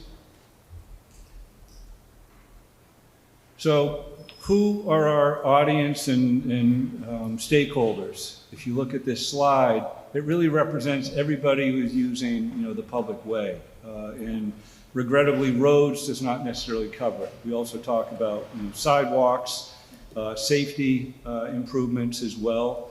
Ironically, when you sort of look at this slide, colleague, Steve Dukran, who helped pull this article together, our town engineer, identified a AAA newsletter, April 2025, stating that in 1900, when a group of motorists convened to form one of the first AAA clubs in the country, their aim was mostly social, but they also advocated for good roads, borrowing a rallying cry from the bicycle enthusiasts whose two-wheeled conveyances predated the automobile, but who shared a common desire for smooth surfaces on which to travel. That's really what we're talking about. Next slide. What are we trying to do? We're looking at a new model of investing in our paved ways and surfaces because the old model, the status quo, is broken. It's not working. We hear, as far as we're talking about services and what customers want and expect, our engineering division, highway division hear regularly as far as what our community wants, and they want improved road and sidewalk conditions. We know that. We're trying to use this model to reduce the backlog of roads that are deteriorating and sidewalks. We're trying to advance safety and transportation amenities. We have a transportation advisory committee that was formed to really identify this gap in needs that really wasn't covered in public works exclusively when we talked about right-of-way. There's a lot of dynamics that deal with the right-of-way and the conveniences of our community. We're also trying to invest more efficiently, and I will get into some of the details as we go forward. Next slide, please. Current conditions, 108 miles of roads in Concord. The average pavement condition, this is a term we use regularly, and we've sort of championed the whole pavement condition index, or PCI. Presently, we're at a level of 73.3. I deal with a lot of engineers. They love the 0.3. It's fair, and I think we can look, it's not fair in every neighborhood, it's not fair on every road, but generally speaking, that's how we would categorize our road conditions. We have a backlog today of about $21 million of needs to improve the roads to a condition close to perfect. Next slide. So where are we today and where are we headed? And I think this really speaks to the issue of taking the challenge as far as what are we looking for when it comes to savings and efficiencies in the big picture. The only way to really look at this is over the long term, not year to year. The year-to-year model is we spend about $2.5 million a year on our roads. It's underfunding what we know the needs are based on the engineering assessments. We spend very little money on other transportation amenities, sidewalks, safety improvements, crosswalks. For instance, the work that was just done on Main Street in Walden, it's beautiful. Well, that was mostly funded through grants, not because we elected to fund it. Those are the sorts of amenities that we're missing out on in Concord and have been for the better part of 10 years. We continue business as usual. We're going to spend $25 million over the next 10 years. The conditions are going to continue to deteriorate. You can see we're going from very poor and failing of 5% and 8% today to very poor and failing of 6% and 38% in 10 years if we continue the same business as usual. Next slide. Sidewalk conditions. For the first time since I recall, we did a thorough assessment of the sidewalk assets. We've identified an existing need where we have sidewalk conditions, which is SCI, similar to the roadways. We're looking at a backlog of close to $6 million to repair existing sidewalks. I want to be very clear. The outcry is, can we expand our sidewalks? The reality is we're not maintaining the existing sidewalks. That's a theme that Concord Public Works sees over and over and over again. Our job is to tell you we need to maintain what we have, not just expand on that and create more liability. Next slide. The model we're looking at is to ramp up our spending over a 5-year period. This is not Concord-centric. This is a model that's being used in the industry, using programming and thorough analysis of our assets. where you need to get the road conditions up to a certain condition where you then can maintain it. And I'll get into a little bit of a few slides to help demonstrate what we're trying to achieve and why. The goal is to get to a level where maintaining them is far more cost effective and sustainable. Next slide. What you have here is a curve. Not everybody's familiar with sort of graphs and charts, but on the y-axis where it says condition, that's the condition of the road. When you see up top, excellent in the green area, that's where a road is relatively new. Life cycle of a road is 20, 25 years, depending on. What happens is as they deteriorate and get aged, they start to drop off quickly as far as condition. And little cracks can then sort of manifest themselves into frost heaves, potholes, and that sort of thing. And soon you start deteriorating the road where it's gone from pretty good to rapidly deteriorating. And if you continue down, the cost for replacing and rehabilitating gets increasingly more and more. And you can see from what could be $1 spent to maintain can get close to $6 to $8 dollars.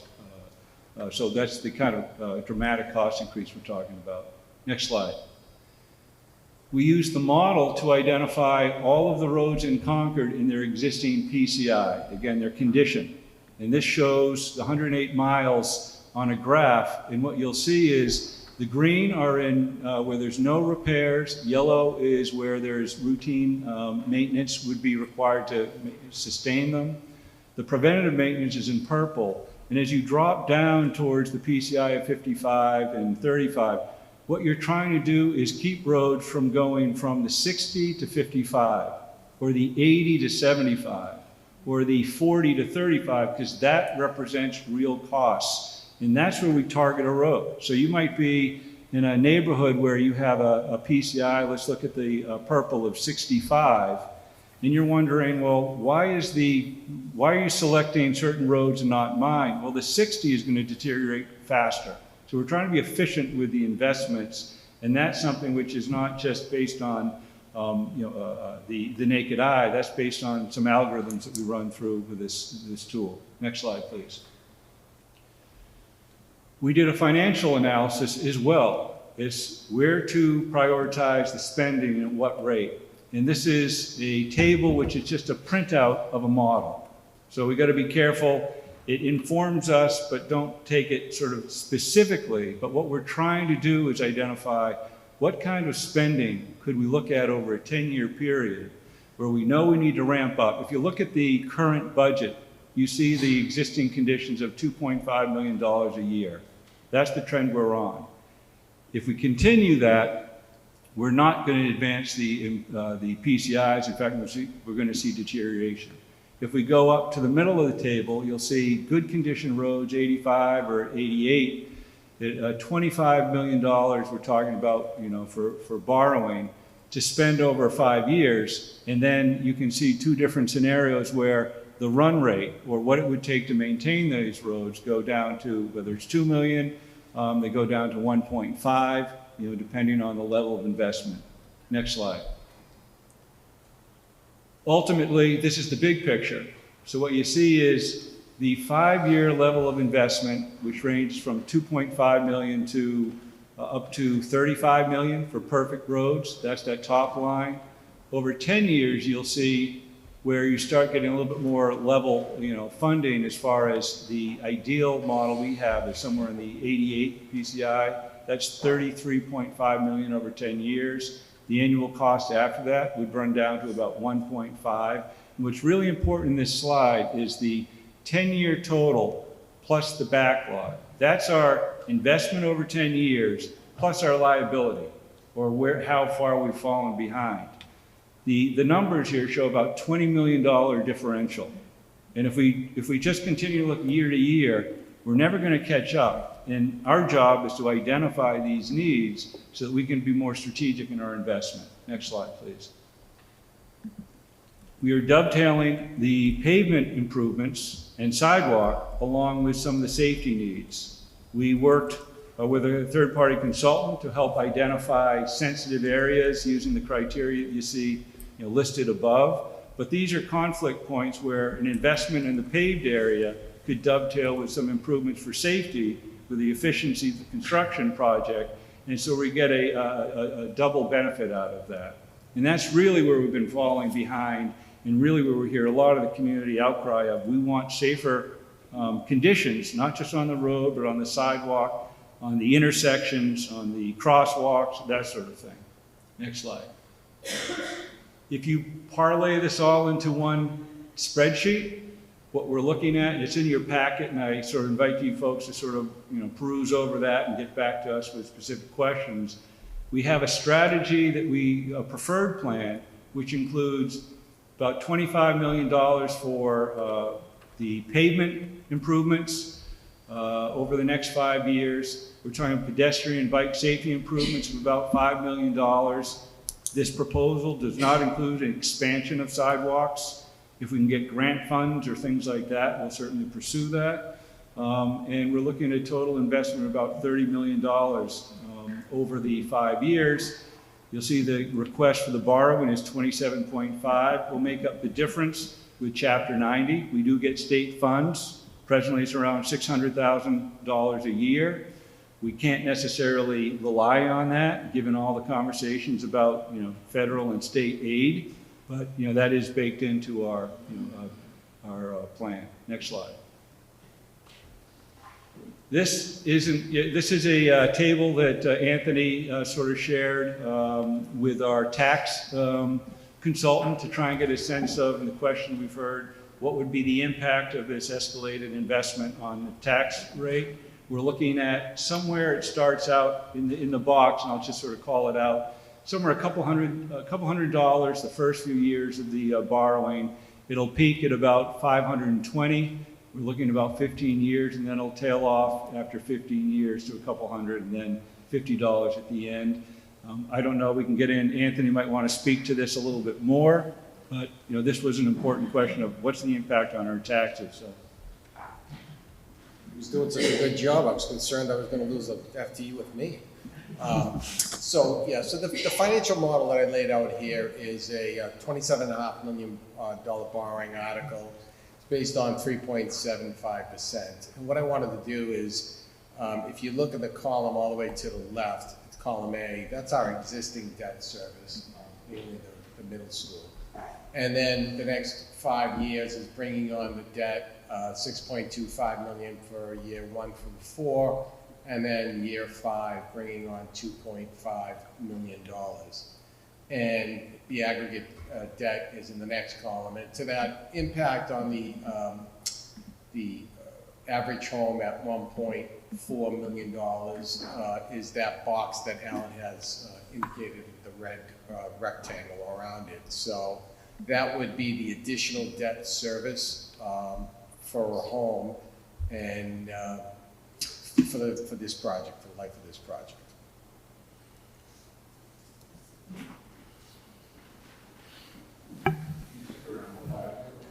Okay, next slide. Basically, just going back to what we're trying to achieve. I won't repeat it, but just to remind you of what the goals are with this initiative. And finally, I think we're open for questions. Okay, thank you. FinCom questions, starting on Pat's end. On that last slide, Anthony, slide 57, you concentrated on column H, I guess that's I. What's this column L, where the number is gigantic? That's the, that would be the excluded debt service with the addition of this project. Isn't that the relevant number? Isn't that the relevant column? Yeah, but the impact for this project is the one that he has indicated with the red rectangle. But yeah, it's important. That's why I modeled that out, because I want the taxpayers to know what your debt service is going to be. Colin. Anthony, assuming this article passes at town meeting, it will go to the voters at a special town election. Am I correct that at the special town election, the ballot won't include the dollar amounts? Because that's decided at the town meeting. the ballot will just have a description of the process, so the voter won't have the dollar amounts in front of them. Yeah, yes, For the that's correct. And we do have that language, we already have that, what we can share with you. Dean? Can I just add something? Yes. So that is state law, that the ballot question does not include the dollar amount. But what we have adopted here locally is that pro and con statement, and we use that to talk about what the impact is, what the dollar value is, so that people, if they're just coming to vote that day, they understand what they're voting on. Dean? Yeah, my question is, what's the life cycle of what you're proposing here? I think if you go forward in the presentation, you'll see, we've included this in other presentations, but really what happens over 10 years when we start investing, right there. So when you look at this trend here, the red line is, again, current and kind of business as usual investment. And as we increase the investment over the 5 years and escalate it depending on, the best of the model is somewhere on $7.5 million a year the first 3 years. Yeah. And that would be sort of the green line up that sort of peaks up at around 95 and then is sustained. We can't do that level of work. That's just such an interruption and realistically scheduling that. Okay. So it's sustained once we kind of flatline. That's the maintenance and preservation investments to continue and maintain this. So once you build up the condition, Yeah. you're not always rebuilding roads that have just completely deteriorated. So do we have any information on maintenance of these roads over, say, the next 20 years? Do we have any financial information on that? No, the model is a 10-year model. That's what we have. It's not one we developed, but that's what the industry has. We have observed neighboring communities, Lexington, Bedford, they've been sort of following a similar trend. And we've heard and seen them sustaining their roads at high condition. But no, the model is a 10-year model. Okay. Peggy? Alan, thank you very much. I will, this is going to be a very interesting article. I know there was a lot of rhetoric around this subject during the election, and especially comments that the town had, done a bad job. And I would just like to point out that 20 years ago, we were spending $6 million a year, I believe. And every year, this was the most interesting article at town meeting, because you can see if your road was on the article. And I think we borrowed money, every year for it. And obviously that has been rated. And that's why we're where we're at. But to follow up on Dee's question, what's our level of funding? Is it going to be like 6 million, 10 million once we hit a plateau? So if you go back to that. Yeah, I can't see that. No, far. I'm sorry, yeah. It's basically between 1.5 and 2 million, depending on what we're able to achieve over Okay. the next 5 years. Okay. Over a 5-year period? Yeah, No, that going per becomes the year new after that. Annual, Okay. very sustainable, less than what we're spending today. Okay, we'll also say, Alan, I found the tables, like that table, similar tables, really hard to understand. Yeah. So there might be a better way to present that information. It's really hard for me to understand. Not just because I can't see it from here. No, but- I hear you. Okay. And then finally, I would like to put in my annual request for a pedestrian and bike overpass on Route 2. We need to change these numbers. Twice as much. We got Uncle Don for that one. Alan, thank you for this. I think everybody in town knows we need to do something about our roads. I took a look at the standards. The Concord has adopted some road construction standards in 2011, and they call for a 20-year average life. And this is about a 5-year project. Funding for replacing for 5 years. Approximately what percentage of the roads would we be addressing here? So let's see, we're looking at touching, and I will note, we're going to present and put online a 5-year road program so people can see what we're proposing and where. We're having some challenges getting the GIS team detached from the 250th for some reason. Yeah. As soon as we get them on board, we'll be presenting that. But you're looking at somewhere on the order over the next 5 years, about 73 miles of 108 miles being sort of touched, about 68%, with major work on about 60 miles. Okay. That helps a lot. I was wondering, is this actually a perpetual, every 5 years we have to go back? No. That's, this is not the trend. I wish we had a 20-year model. That'd be nice. Yeah. What we really have to do is look at the trend. It's very different than where we are without this investment. We're going to be dropping down precipitously at 2.5 a year. We'll go up precipitously at 7.5, and we're just trying to get to a point where it is more level. Yeah. Well, given that our town is the epitome of the life cycle, the long-term holder, so to speak, is there another construction standard to consider? One that's not a 20-year road, but a 40-year road, that instead of 1 inch of pavement, that is 3 inches of pavement. And that requires, when a utility digs a hole, they don't just patch that hole, but rather replace the whole section. Yeah, so I serve on Mass Municipal Association's Public Works Committee. This is a problem in every community, working with utilities, especially those that aren't your local utilities. It's a big problem. I'm not aware of life cycles more than 20 years, and we always are, kind of looking at, coordinating our internal work with water, sewer, electric.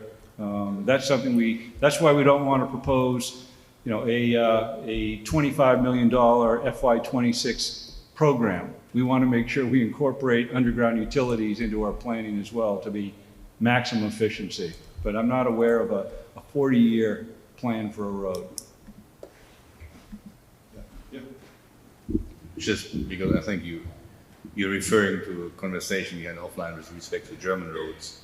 So I did a little bit digging on the German standard. The German standard is 50 years. 50 years. But it would blow this project to $100 million project. Just to be clear on the cost base if you're doing it. So I guess I'm going to ask you to run that through because the maintenance costs are going to be. The maintenance costs are minimal greatly after reduced. that. Okay. It's a massive upfront cost. Yeah. And you can imagine I don't know how many layers on the road, and it's massive. Just to be clear on that. Thanks. I think I want to run a water department in Germany. It sounds like they'll need to replace their infrastructure. That's good. Other FinCom questions going this way. Lois.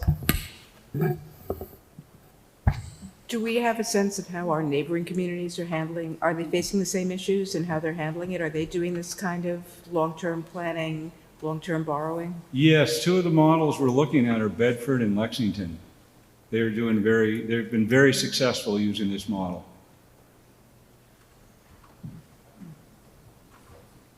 Kathy? Yeah, could you clarify again, how much did we spend last 10 years per year? Around $2.5 million a year. So similar to what's in the budget? That's right.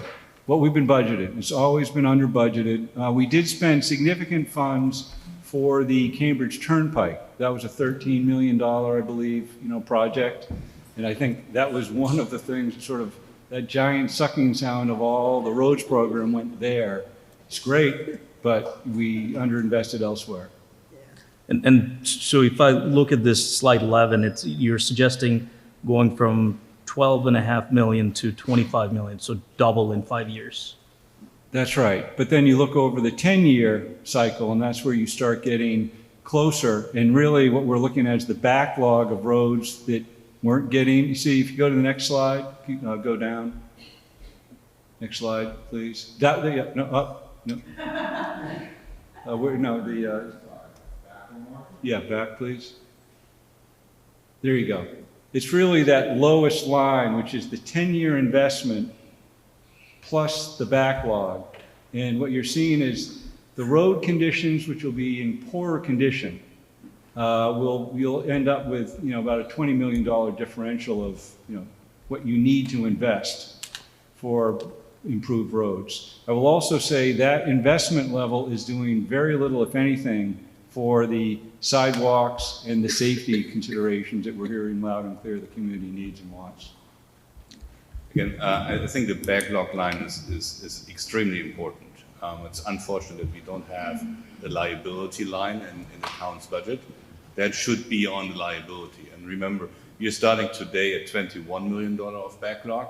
If you continue investing $25 million over 10 years, the $21 million liability goes to $37 million liability.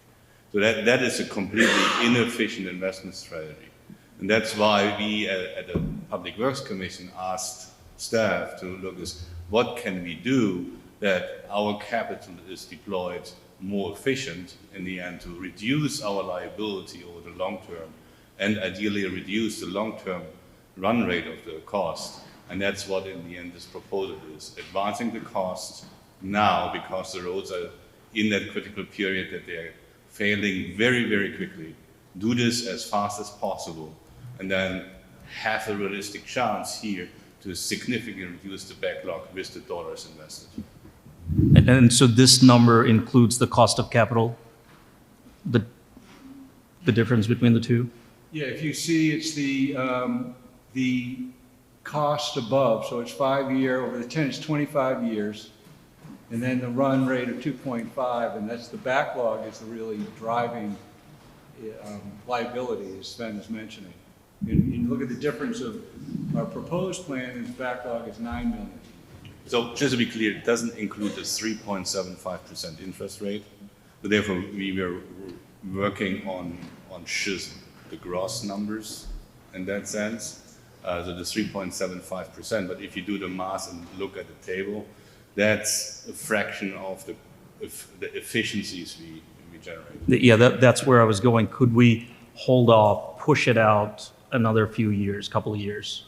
If you push it out in a few years, if you look at the models, you can see that the faster we deploy, the less backlog we generate. So if you would invest $7 million within every year over 3 years, we would actually generate that PCI 91, which is only a $3 million backlog. So that shows you how critical and time sensitive these models are.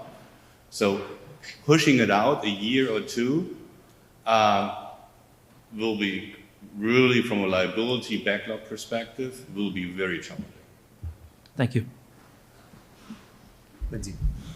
So in the warrant article itself, it's not clear to me that there's anything holding you to the proposed kind of debt schedule that you have on slide 57. So is there any risk that you'll deviate from that proposed schedule of borrowing 6.25 in each of the next 3 years, or 4 years and then 2.5? Is there any risk that you'll deviate from that schedule? I could almost guarantee we will, but not. Or significantly. That's not significantly. Mm-hmm. And that's really going to be driven by being efficient. We don't want to just spend money because we have it. We want to do it strategically. And we may see there's an area of town that may require a little bit more investment up front in one construction season. Mm-hmm. And then we might slide off a little bit the next year. Again, these are models. So I caution, they inform us as far as general trends, but not to get too specific. But the interest is to include those areas where we see safety opportunities. We've heard loud and clear through TAC in the community of intersections where they have problems with. We've heard about Kenny Dunn Square and the challenges in navigating that. We don't have the money presently to manage those, but this would give us the kind of money borrowed. So now we can be efficient. We can do a road. We can work with a developer if they come on and they need to.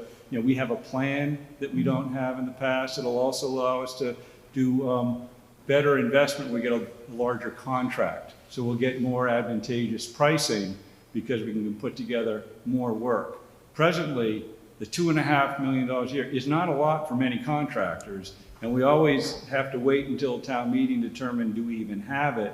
And you'll see our construction season sometimes gets extended less ideally into the colder weather season because we got a late start. A lot of the bids and contracts have already got projects elsewhere. So this has a lot of benefits that sort of roll into planned investment and make us be more strategic. So I just say that's the target, but I'd be careful about precision. We're trying to just improve the road condition and safety. Right, okay, thanks. John? Curious about the projected $2 million a year, 10 years out. You know, adjusted for inflation, that seems like it would be, you're saying, after this program, annual repairs would be roughly half of what it is now. Yeah, so Sven's reminding me that there's 4% inflation, factored in to the model. And as I said, somewhere between 1.5 and 2 is where we're expect to be versus the 2.5 that we're at presently. So again, I'm not an engineer and I'm not a finance person, I'm a geologist, but the trends don't change what we're talking about, in the specifics. Okay, online, Suresh. No questions, thank you. Okay, with that, we'll go to public input, starting here in the room. Does anybody have any input on this article?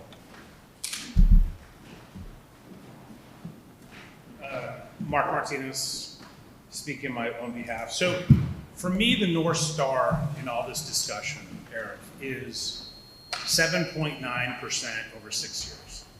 So that's what I heard loud and clear. All of our taxes are going to go up 50% in 6 years,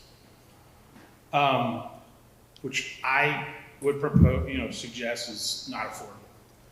And we just got through an election where affordability or financial sustainability was one of the #1 topics. So when we look to development, we're almost pretending there is no development, right? So when you look at the capital, I looked at the capital budget today. The 10-year capital budget, I think, is $91 million. There's no building whatsoever. So that we're not including the 40Bs, we're not including MBTA housing, we're not including MCI. And I don't see, we're not talking about new fire, new police, new DPW. And so I don't get it. And you look around, there may be 30 voters. So I don't know, like a month, we're gonna shut down town meeting. How in God's name are we gonna educate the public as to what the problem is? Because if we're gonna, and by the way, we authorized, whatever the heck that means, $50 million of spending last year. Not one question at town meeting. It passed amazingly fast. So I don't know if the 50 million will be spent. I don't know how it will be spent. But, we heard about, 37 million here and a couple million here. There doesn't seem to be a 5-year or a 10-year capital plan where we can really prioritize. If I knew this, I would have been like, you know what? I'll get a Britter 2.0. I don't need the water. I'd rather have better roads. But we never have those discussions or decisions because it's all done in serial fashion, right? So we're going to talk about this year, and next year we'll talk about next.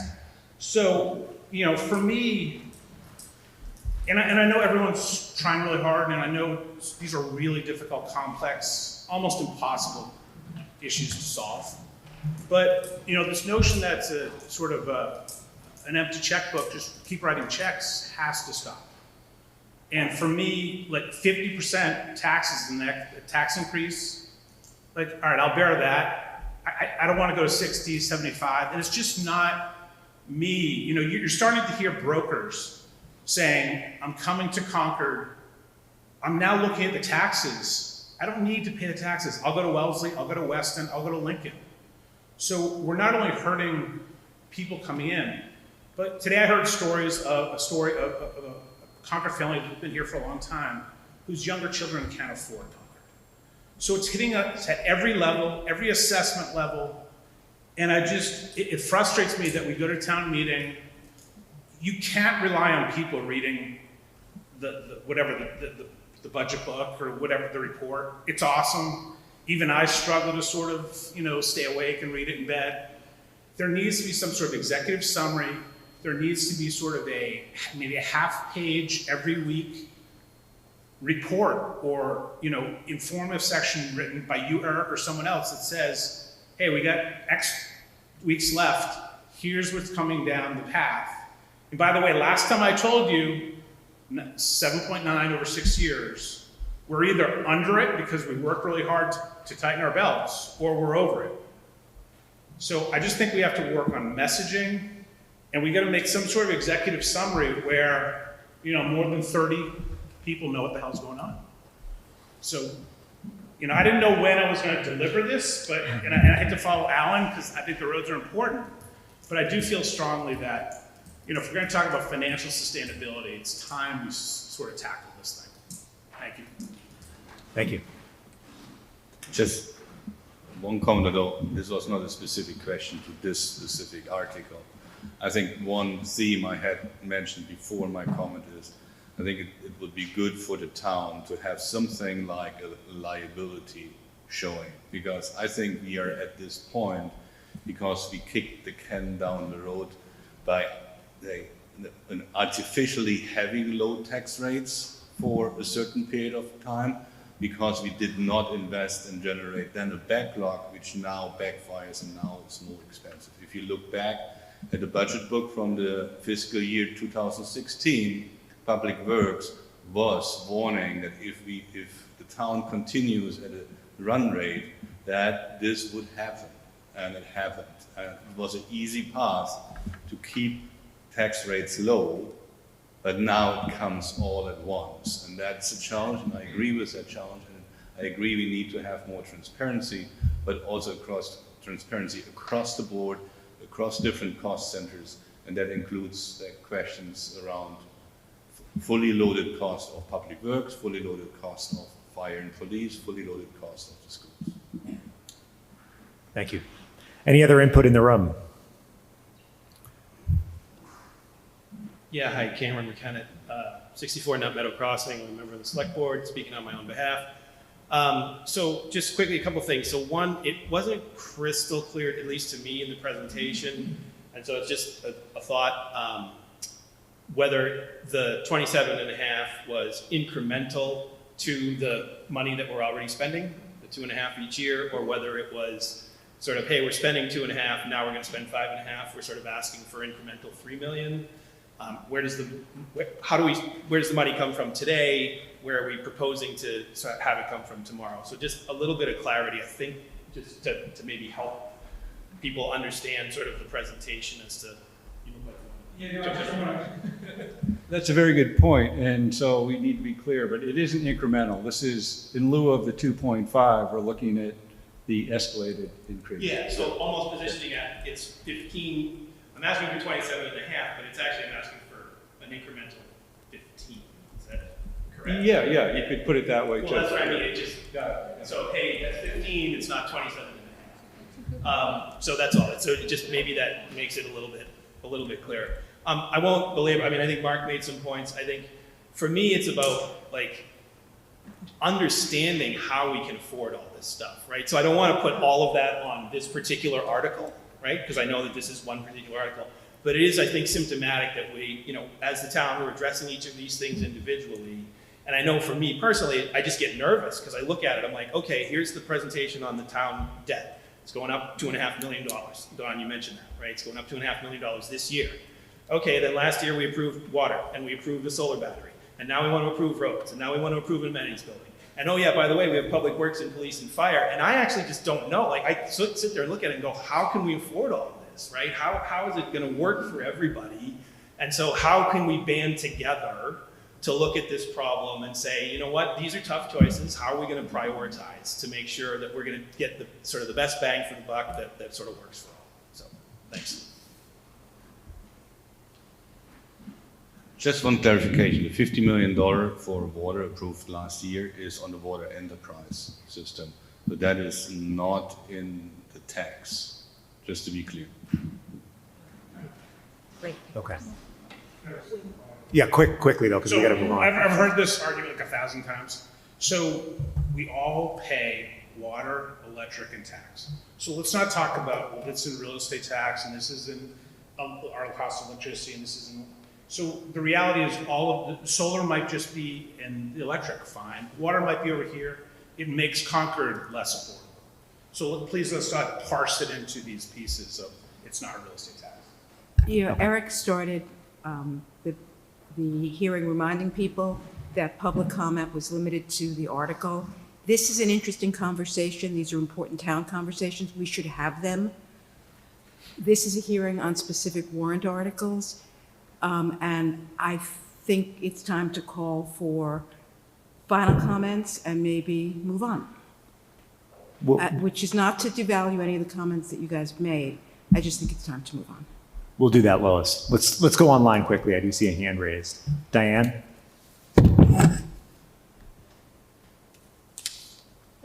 Thank you. I just have one simple question. The reference has been to a 3.75 interest rate. My reading and understanding is that that may go up quite substantially in the future, given the situation just in general in the country in terms of fiscal stability. Do we have any reason to believe that that is a reliable interest rate projection as you're considering costs? Thank you.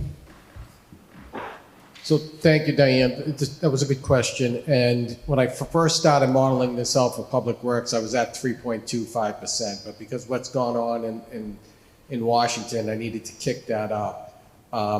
That is, it's kind of on the conservative side, and that's based on some funding that another community just did for a similar type project.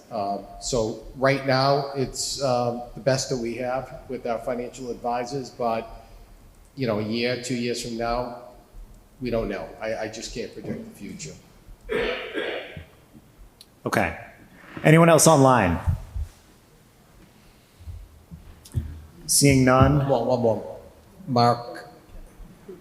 Careless. Go ahead, Mark, online. Can you hear me? Yes. Yes, thank you very much. Yeah, Mark Galis, 62 Prescott Road. I'm the chair of the Transportation Advisory Committee. I just wanted to report a couple of things that the Transportation Advisory Committee is going to be finalizing our letter of support for this article at our next meeting on Tuesday, the 22nd, for inclusion in the briefing book. And I also wanted to point out that, you know, we've had discussions about how not only will this borrowing and funding result in a lower run cost in the future and dig us out of this liability hole of crumbling infrastructure, but also we'll end up with better functioning streets and safer crossings. And I think, you know, that is extremely important and has a lot of benefits to the town. The other advantage of maintaining infrastructure in good shape is that it is going to reduce the incidence of very costly emergency repairs when something fails catastrophically. So I think there are a lot of benefits. Also, the ability of having pre-commitment of funds without having to go to a later town meeting cycle to authorize certain types of contracts for road and crossing infrastructure and sidewalks will result in economies. So I think the models are general and advisory, but if you kind of look at what additional unexpected costs this kind of careful planning may eliminate, I think the benefits are clear. Thanks. Thank you. Anyone else online? Okay, that wraps up Article 8. It is now 9:30, so I'm going to propose we take a quick break just to give folks an opportunity to stretch their legs. It's 9:25, so we'll sit back down at 9:30. Realistically, I don't think we're going to get to the point of deliberating or voting on any of these articles tonight. What I'll propose, before we take the break, I'll propose we continue on with the public hearing through 10:30 and then hold it there and pick back up. We'll defer articles that we haven't heard yet until the third public hearing, and we'll deliberate and vote on the articles we've already heard at our April 24th meeting. Okay? And we'll go over that before we adjourn.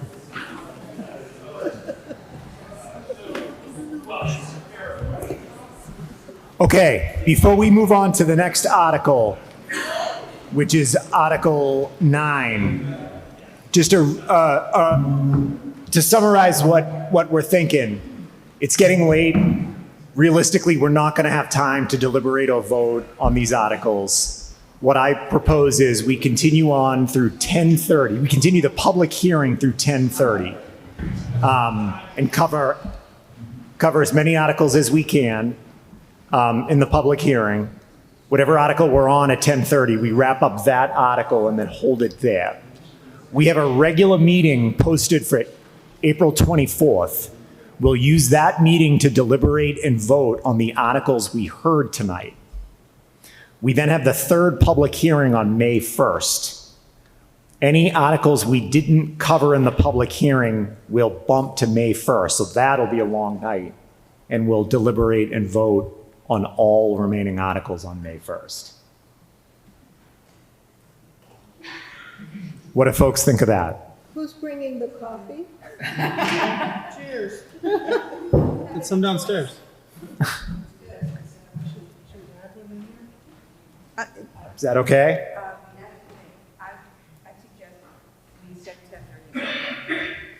I would suggest we set 10:30 as a desired goal, see where we are.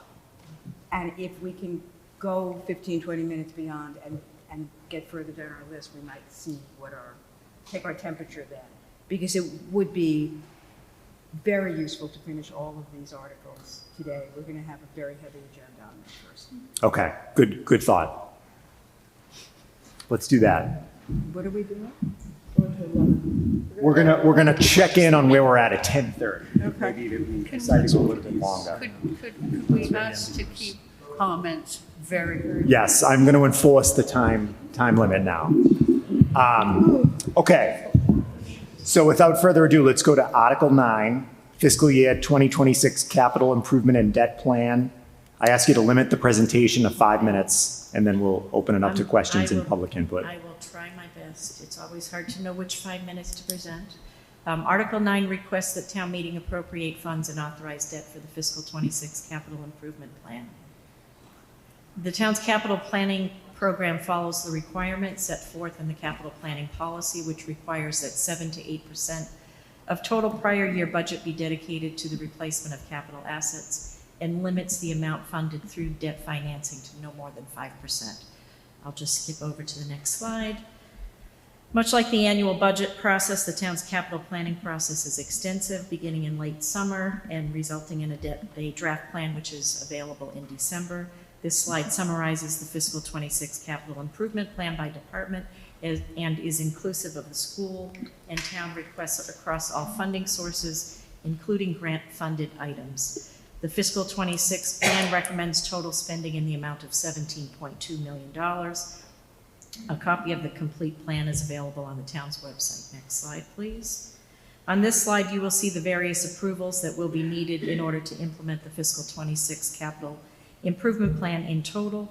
And during the course of annual town meeting, you will be asked to support capital spending requests in warrant articles 7, 8, 9, 11, 34, and 48. In addition, the town and school will fund approximately $2.1 million in capital items through state aid grants and other funding sources, such as the cemetery trust funds. However, for this article, we will focus on the items that are highlighted in green. These are the town's Tier 1 and Tier 2 capital planning requests. Tier 1 is funded through the outlay of cash, while Tier 2 is funded through the issuance of debt. Next slide, please. The total request for Tier 1 is $2,520,150, as detailed on this slide, and is in compliance with the town's policy on capital outlay expenditures. The proposed plan requests approximately $1.5 million for capital projects to be managed by our engineering division for infrastructure repair and maintenance, including traffic signals, signage, and pavement markings, minor culvert and bridge repairs, and parking lot rehabilitation. A total of $450,000 is being requested by Highway and Grounds for vehicle replacement, CPW provides a variety of essential services to the community. Its fleet of vehicles and heavy equipment are critical assets to deliver these services efficiently and effectively. The American Public Works Association provides guidance on the replacement of the fleet of assets based on asset type and equipment life cycle. In the case of the 2012 heavy-duty service truck included in the funding request, it has been determined that replacement is now in order. The proposed plan also includes a total of $365,000 for our public safety departments, $180,000 for police for the replacement of 3 cruisers, and $185,000 for fire to replace turnout gear, a fire alarm receiver, townwide public use defibrillators, and for minor refurbishment of fire apparatus. The balance of the request includes funding for a new delivery van and technology replacement at the library, an update to the town's climate action plan, and to purchase electronic voting clickers for town meeting. Next slide, please.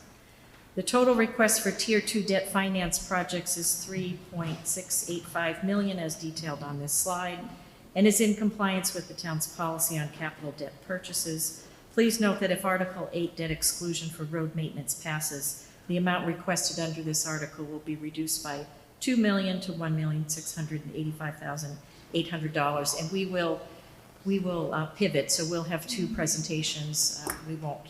We won't have it combined, so we'll know which one to pull up depending on how we do on Article 8. A total of $935,800 is being requested for pedestrian and bicycle safety improvements. The town has approximately 60 centerline miles of sidewalks, many of which are in need of repair and improvements. This construction program replaces deteriorated sidewalks and curbings to facilitate access, ADA access. The program also addresses the safety of road crossings for pedestrians and bicycles. A total of $750,000 is being requested to fund facility improvements across all municipal buildings, including $50,000 to complete a feasibility study for the replacement and expansion of the kitchen at the Harvey Wheeler Community Center, which services the town's senior center. Town Facilities Division maintains 18 buildings across 14 campuses, totaling over 240,000 square feet. Most of these buildings are more than 50 years old. Some are much older, such as 141 Kais Road, which was constructed in 1903. In this building here, the townhouse constructed in 1851. The needed mechanical, electrical, and plumbing system cost for these facilities is $3.83 million, while the needed building system cost is $3.76 million. On an annual basis, the town sets aside funding to address the highest priority needs. And again, in fiscal 26, we're looking for $700,000 for facilities. And that is the end of the presentation. Thank you. Okay, FinCom questions, starting with John. Why is the pavement management only $2 million if it fails, if it's been $2.5 million for the last few years? It seems like we're now going back to underfunding the roads that we just heard were in terrible condition. So, no, so it's 2 million plus the 650,000 in Chapter 90 money, so we'd be actually level funding that. And you can, on that chart, you can see that there's some grant funding or state funding. Paul. Just a question about feasibility studies. So why is a feasibility study required to replace a kitchen? Like, is that just a requirement by town policy to do studies for kind of any renovation?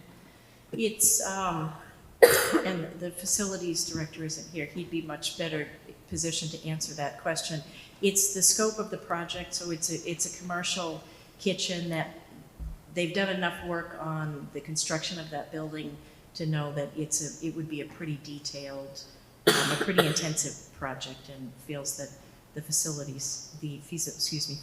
study is needed here. If I can add to that, Mass General Law, Chapter 149 it's a requirement. Over a certain dollar amount, we have to do feasibility studies to determine the next step. Other questions? This side of the table. Okay, online, Suresh, you good? I'm good. Okay, public input, starting here in the room. Any input or questions from members of the public on this article? Yes. Yes, some people 50 been up. Just procedural question on the 2 million on tier 2. So Article 8 also needs to go on the ballot. So on that evening, even if Article 8 passes at town meeting, we still cannot be sure that Article 8 passes the ballot. So in a scenario where you would pull the 2 million out of tier 2 and only get an approval for a budget without the 2 million, and then Article 8 fails at the ballot, Public Works would stand there with no money for roads. So I'm a bit concerned about that. We will talk that through. Remember, I suggested the ballot question in front of town meeting. That would have been easier. Yeah, we'll have to talk that. Okay, any other public input or questions here in the room? Seeing no one approaching the microphone online. Any hands raised? None? Okay, that's Article 9. Article 10, Concord Public Schools operating budget.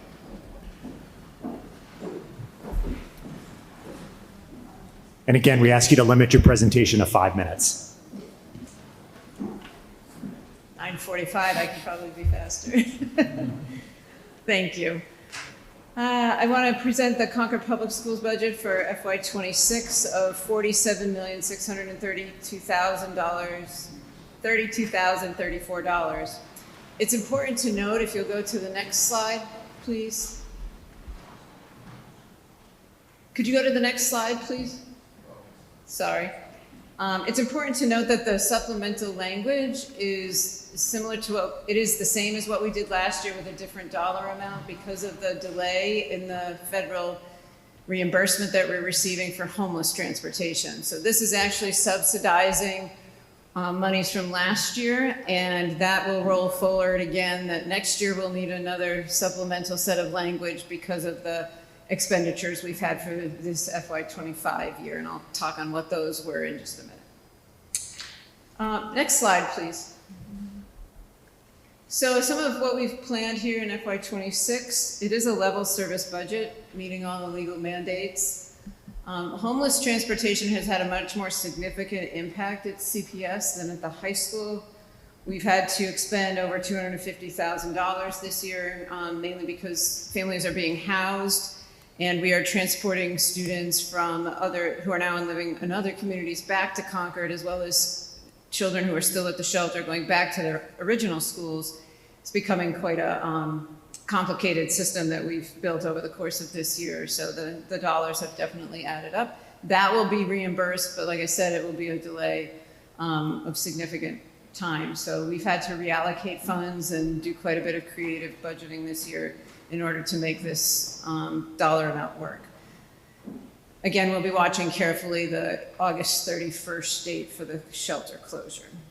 Probably of great celebration and note that this budget carries only the Ellen Garrison building at the middle school. Sanborn is in the process of being demolished as we speak. If you haven't driven over, you probably should. And Peabody, we are about to hand back to the town to decide what its choice will be as of June 30th. So pretty exciting couple of months we've had in the new school.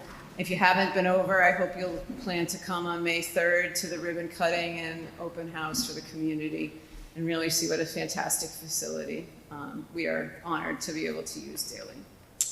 Next slide, please. So we are bringing you a 2.4% increase this year, and I'll make note that that's aligned with the guideline. Also of note, which is going to come up in a minute, is that this incorporates the $500,000 worth of consolidation of the middle school staff and services and provisions that we had committed to back in 2019 when the project was first funded. So that's why that 2.4 is what it is. It would have definitely potentially been harder to get to that without the consolidations, although we're making layoffs and RIFs in other places as well. Most of them are at the middle school. All right, the next slide, please. District administration, you can see $52,000 of this is the software costs, similar to what I said at the high school, where we have increased security needs, plus some other subscription expansions and increases. Next slide, please. Thank you. This is the teacher salary portion of the budget, which is always our largest driver. We are bringing you a 1.9% increase in salaries. As you can see in the breakout, the increase overall was 4.6%, which is the 3% COLA and steps and lanes, some non-teacher salaries of $169,000, all being offset. We were able to realize $576,000 in staff savings at the middle school. That is a reduction of 5.5 FTEs. I am actively talking with those folks and supporting them in their job searches. Supplies and materials, we were also able to reduce across all of the schools for $72,000, and we are watching this contracted services line that will decrease by $42,000. Next slide. Other school services is a 3.7% increase. A good portion of this is special education, transportation, and the remainder is primarily regular ed transportation, which is our bus fleet, and other inflationary pieces of running our own school buses. If we go to the next slide, fixed charges. Again, smaller dollars here because there's not as much incorporated into this. These are the things that we carry. Insurance premiums for property liability and vehicle. And we had some increases there. As you know, we've had some losses over the years, and that's shown up in our rates. Next slide. This was the good news in the CPS budget, and will give us a lot of things to look forward to down the line. The out-of-district budget for CPS is actually down. We're still at about 16 students out of district, which as they age towards the high school, we're going to be able to watch those numbers come down. I think in great benefit this year, we've partnered very closely with Carlisle. Part of what you're going to hear in our upcoming articles is a tuition fund for incoming CPS students from other districts, Carlisle being top of that list, I think. So we're able to look at moderate increases here. And again, that's because of the extensive programming we've built for social emotional autism and learning disabilities within the schools. Next slide.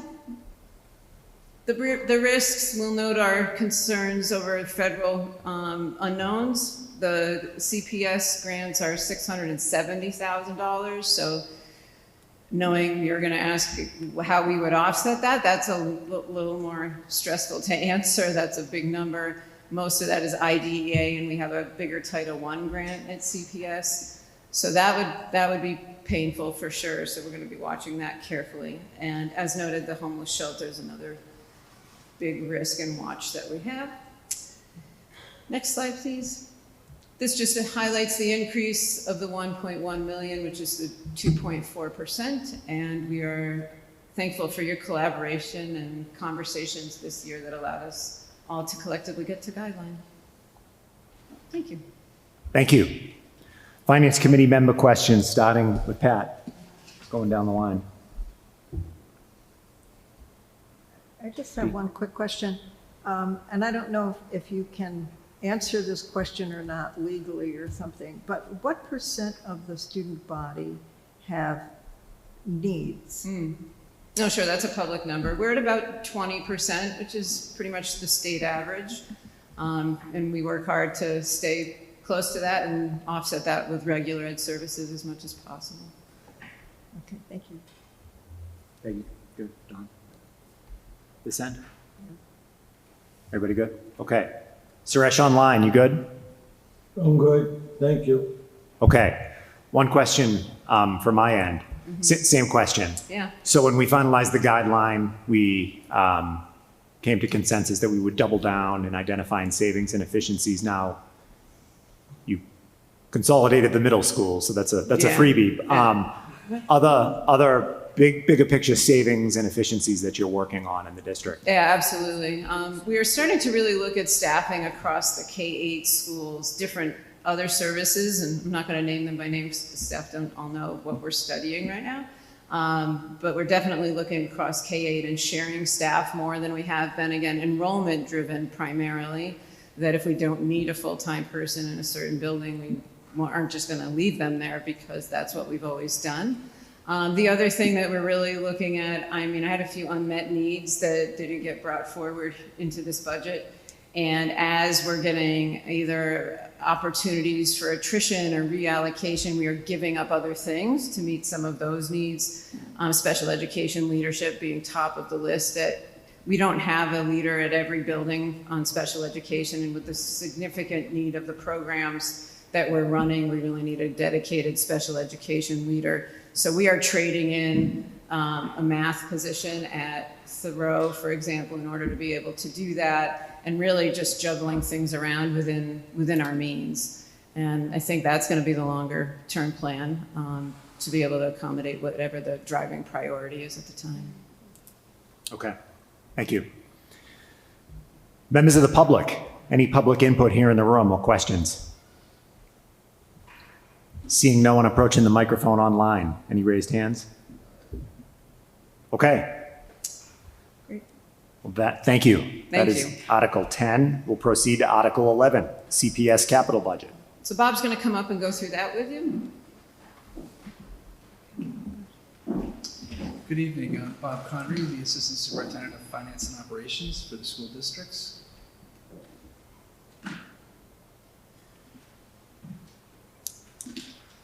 So the town manager Carrie LaFleur already presented the capital plan overall. We're a component of that, and so Article 11 gets into a little bit more detail on what that is. The article is for Concord Public Schools capital projects. The language here, it breaks it into two separate amounts. One amount for Tier 1 funding, the $291,570, and the second amount, $650, is for Tier 2 funding. What's not included here is the other funding source projects that were identified in Carrie's slide deck, which are, we had the backdrop of our capital plan was a study that we had a company do. We identified some energy improvement projects, HVAC related typically, or electricity or lighting, things that we should be able to save money on. We're going to do those if they can pay for themselves through the ESCO procurement process. But those again are not here, and those will pay for themselves if we do them. Next slide, please. Again, this is for our Concord Public Schools District pre-K through 8, and it's covering buildings, grounds, and related equipment and infrastructure.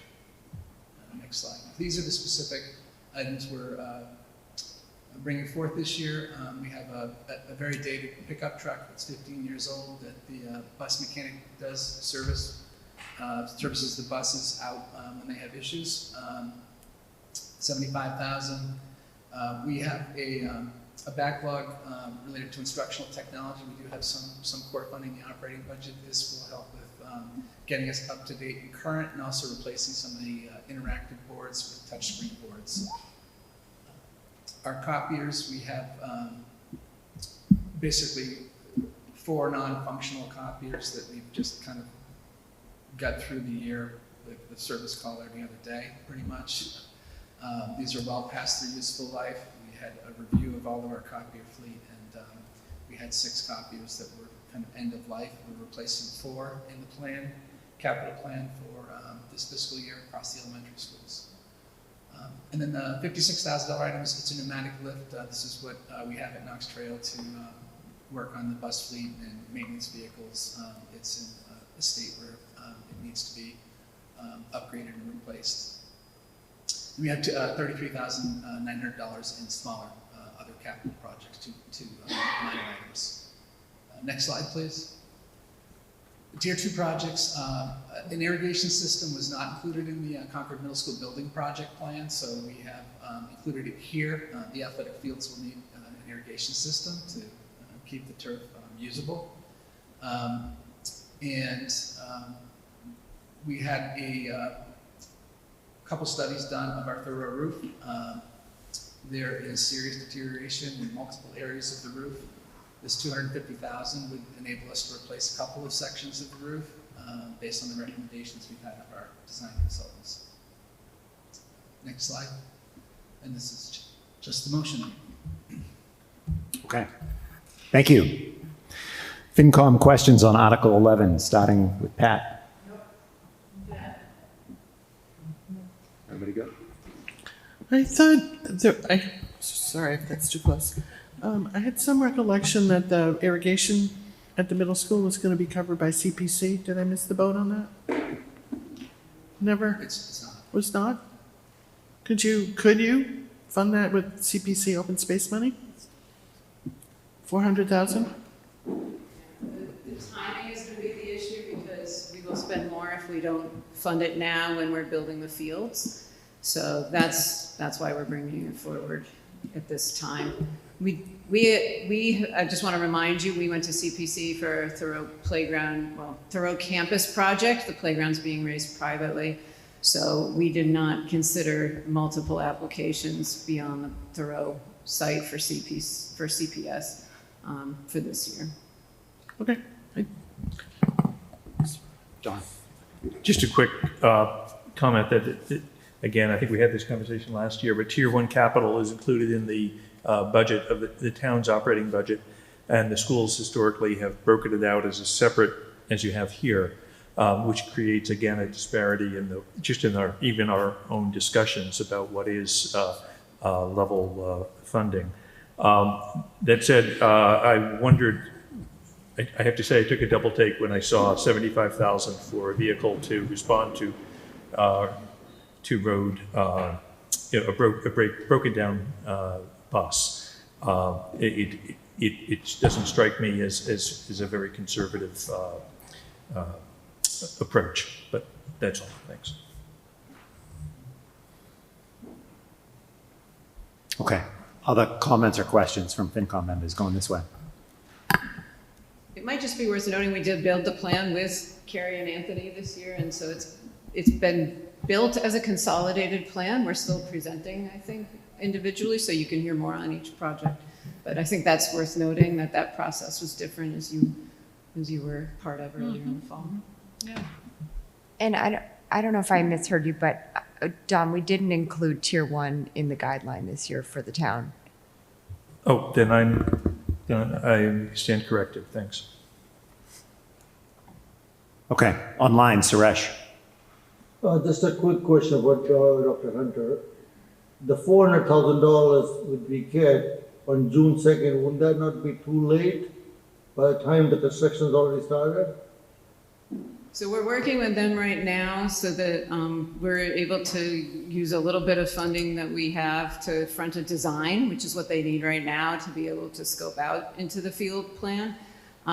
So we've been strategizing the timeline throughout the project, to, especially as we got into phase 2, which started a couple of months ago.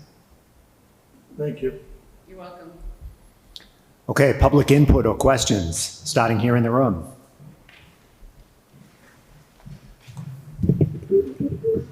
Cynthia Rainey, Hunters Ridge Road, on the school committee, but I'm not speaking for the school committee. I've heard a couple people mention ESCO. Where are we with that endeavor? And if there's potential cost savings to both town and school, I think at town meeting it'd be useful to give a synopsis of that and the potential cost savings we look at going forward. To my knowledge, it hasn't been procured yet. We haven't selected a company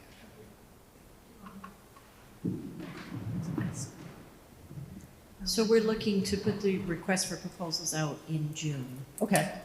So it wouldn't hit until, I didn't know that. Maybe, since you're mentioning it in the presentations, if you could just describe a little bit about what the potential is there and what they're looking at. Okay. Thanks. Okay. Seeing no one else at the microphones here in the room, online, any hands raised?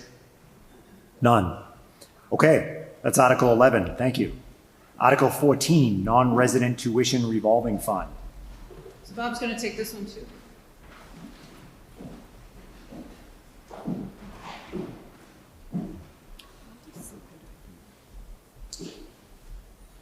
This is a motion. It's authorized by Mass General Laws, Chapter 71, Section 71F, which authorizes the creation of this revolving fund. Next slide, please. Creation of the fund will allow us to receive and accept students into our schools from other towns and have them pay a fee for that. Aside from the financial benefit, it's also a benefit to students who might be in a small cohort to have a bigger cohort of peers in their peer group. It's certainly also dependent on the ability of us, the capacity of our programs. If we have a program that's at capacity, we probably might not be able to do this, but we have other programs that do have capacity. So it really depends on what our needs are, the student needs are at a given point in time. I would add to the question that you asked everybody at the end, Eric, that so this isn't necessarily an efficiency, but it is a way that we can help deliver lower cost increases to the town each year. We have somebody come in, our current tuition rate's $45,000. We have 4 students tuitioning into the region where we've implemented this, and so there's a win-win. We get the student cohort that we want without adding any staff. If we add staff to support them, they're going to pay for the additional staff as well, in addition to the $45,000. Next slide, please. And to us, this is a no-brainer. I would say particularly, this is a benefit more than just Concord, also to the region. We could have students from Carlisle that could attend a program, and once they're in our program, they might continue on through the high school, as opposed to if we don't have this in place, they might be out of district in 6th, 7th, 8th grade, and potentially we're paying for tuition throughout the time that they're in high school, and potentially 18 to 22 as well. So we're bringing this forth and for the support of the town. Thank you. FinCom questions, starting with John. Everybody good on this end? Going down the line, Colin? Bob, my understanding is that this particular warrant article will not impact the town's general fund. Is that correct? That's correct. Thank you. Yeah, new revolving fund. D. Can you project anything revenue-wise near term, just as a startup? Possibly. I don't know how much detail we can share, but we potentially have a student that is interested in enrolling in the program, which would be $45,000. Okay, and marketing costs, are you going to market this in some way? That's free. That's existing staff making phone calls. Okay. I just say anything you can do to generate revenue like this is terrific. There is a balance with capacity as well. Yeah. People are calling us at this point, so. You know I'm for it. Word is out. D. Yeah, I'm just wondering, can you also do this at the regional high school? We did. We implemented this either last year or the year before at the high school. And are you receiving many students, or? Three for the full year. One of them might have started, so at least $135,000. Actually, our 5th one started yesterday. Okay, okay, because that, the high school's capacity has shrunk, right?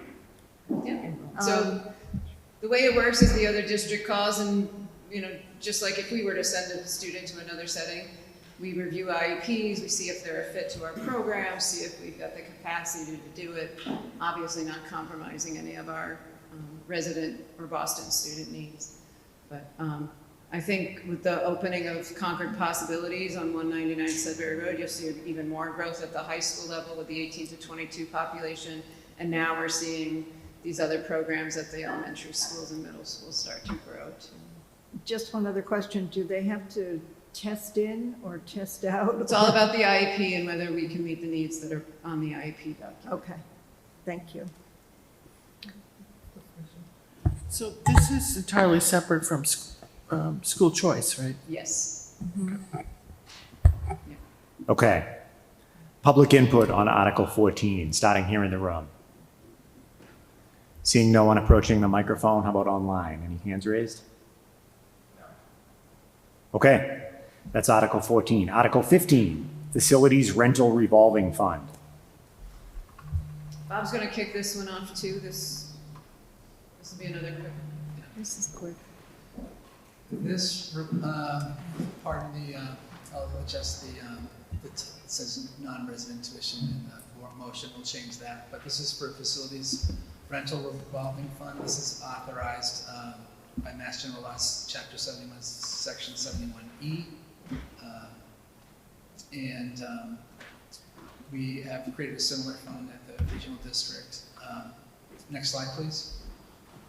What this will enable us to do is we have outside user groups that use our facilities. It does add some additional costs. Think of the utilities that are used, if for potential repairs that we need to do for the wear and tear. This will enable us to deposit rental fees into a revolving fund and pay for custodial, electricity, building maintenance costs out of that revolving fund. And, you know, we've had examples, I'll give you a couple. We've had people that wanted to film in our schools at Sanborn. They wanted an old-looking building. Well, it's old. And we collected $7,000 and $8,000 in fees, and it was a lot of work to coordinate, and all that money went to miscellaneous revenue in the town, and we actually incurred some cost to support it. So this is, I think, a little bit more way to match our revenues with the expenses we have to support it. Next slide, please. And there's the motion. Yeah. So this one would to the question that Dee or Carlin raised.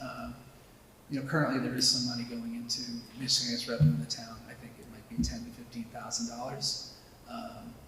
This does give us the ability to cover some expenses that we might need to, you know, we could have something unexpected happen. It just gives us a little bit of way to pay for some things out of the facilities budget. It's been helpful for us in the regional district where we have something significant happen, and this gives us a little bit of a safety net to cover it that we might not have in our operating budget. Okay, thank you. FinCom questions on Article 15, starting with Pat. No. Is everybody good? Going this way. Yeah, Lois. what happens if there is excess in the fund? Well, this rule for this type of revolving fund is you're allowed to carry it forward year to year.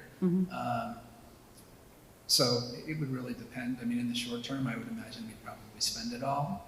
Longer term, it would be nice to maintain a little bit of a balance as some type of reserve for unexpected repairs. But we would anticipate in the short term to whatever comes in, it'll apply to whatever expenses we have. Okay. Anyone else on this end?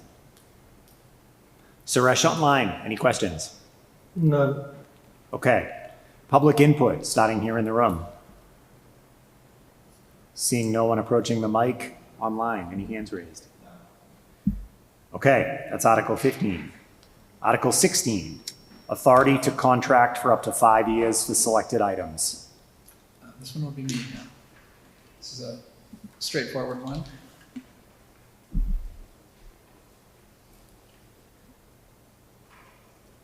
So we're seeking approval at town meeting to authorize the school committee, Concord School Committee, to approve contracts for the leasing of school buses for up to 5 years and licenses and subscriptions for curriculum materials for up to 5 years. This is in accordance with Mass General Laws, Chapter 30B, Section 12B. What the current rule is for procurement purposes is entities, basically the administrators, have the right to engage in contracts up to 3 years. Anything beyond that requires approval of the governing body. It's town meeting in this case. If you were to vote this, we wouldn't need to bring a contract that's over 3 years to town meeting every year. So this is administratively efficient. And I'll talk about why else we want to do it. The next slide, please. We can get significant discounts. Vendors try to recover their costs and basically grab their revenue, curriculum vendors, in the first 3 years of a contract. I have an extreme example where we received pricing in a fire district for an 8-year contract that was only 20% more than a 3-year contract. So when we have cases where we know we want to use curriculum and it's going to be more than 3 years, we'll be saving money. Otherwise, you'll be paying for 3 years, renewing for 3 years, and you'll be paying a lot more. So we anticipate this will give us the opportunity for some savings. We would only do it when we know that we're committed to a product beyond 3 years. So we're trying something out that might not be something we do, but that's the kind of the thought process we would have. Bus leases are typically financed over a 5-year period. We're doing that now, and we need to be compliant and have town meeting authorize that. Otherwise, we'd be bringing every bus purchase to town meeting every year. So we've worked with town council on this, and they've kind of worked out this is the process to bring it forward to town meeting, the way we're bringing it so that you don't have to have it approved annually. You would still be approving our capital, so you have the right to do that. So we think these are both straightforward. I think another example of ways that we can achieve some savings for the town and for the schools. Last slide, again, this is just the motion again, which I won't read again. Thank you. FinCom questions, starting with John. Good. Anybody on this end? Just a quick question. So is the 5-year primarily because of bus leases? I mean, why not 6, 7, or 8 years? 5 is kind of the standard. We also, in part, it's the way we do the region, and there's a method of reimbursement from the state where they'll only, if you recover the cost over, they'll reimburse you a 5-year depreciation cycle. The buses could last longer than 5 years. They should. I think 8 years is what we're hoping they last. But we have a regular, in the end, you'd be paying more interest if you did it a shorter period of time. We'd rather have the 5-year leases and keep cycling it through. So it's not, I think the way we're doing it, I recommend, but you could potentially change the lease cycle. Okay. How about on this end? Any questions? Just to clarify, I follow up on that. So we turn over the buses every 5 years, is that right? No, we keep them. We lease Okay. them, but we buy them for $1 after the 5th. Okay, thank you. Anyone We else? actually give them $1. It's in the lease, but we don't ask for the $1. Everybody good? Okay. Suresh online, you good? I'm good. Okay. Public input and questions, starting here in the room. Seeing no one approaching the mic online. No one online. Okay. That is Article 16. So we're on a roll. Article 18, creation of capital and debt stabilization funds.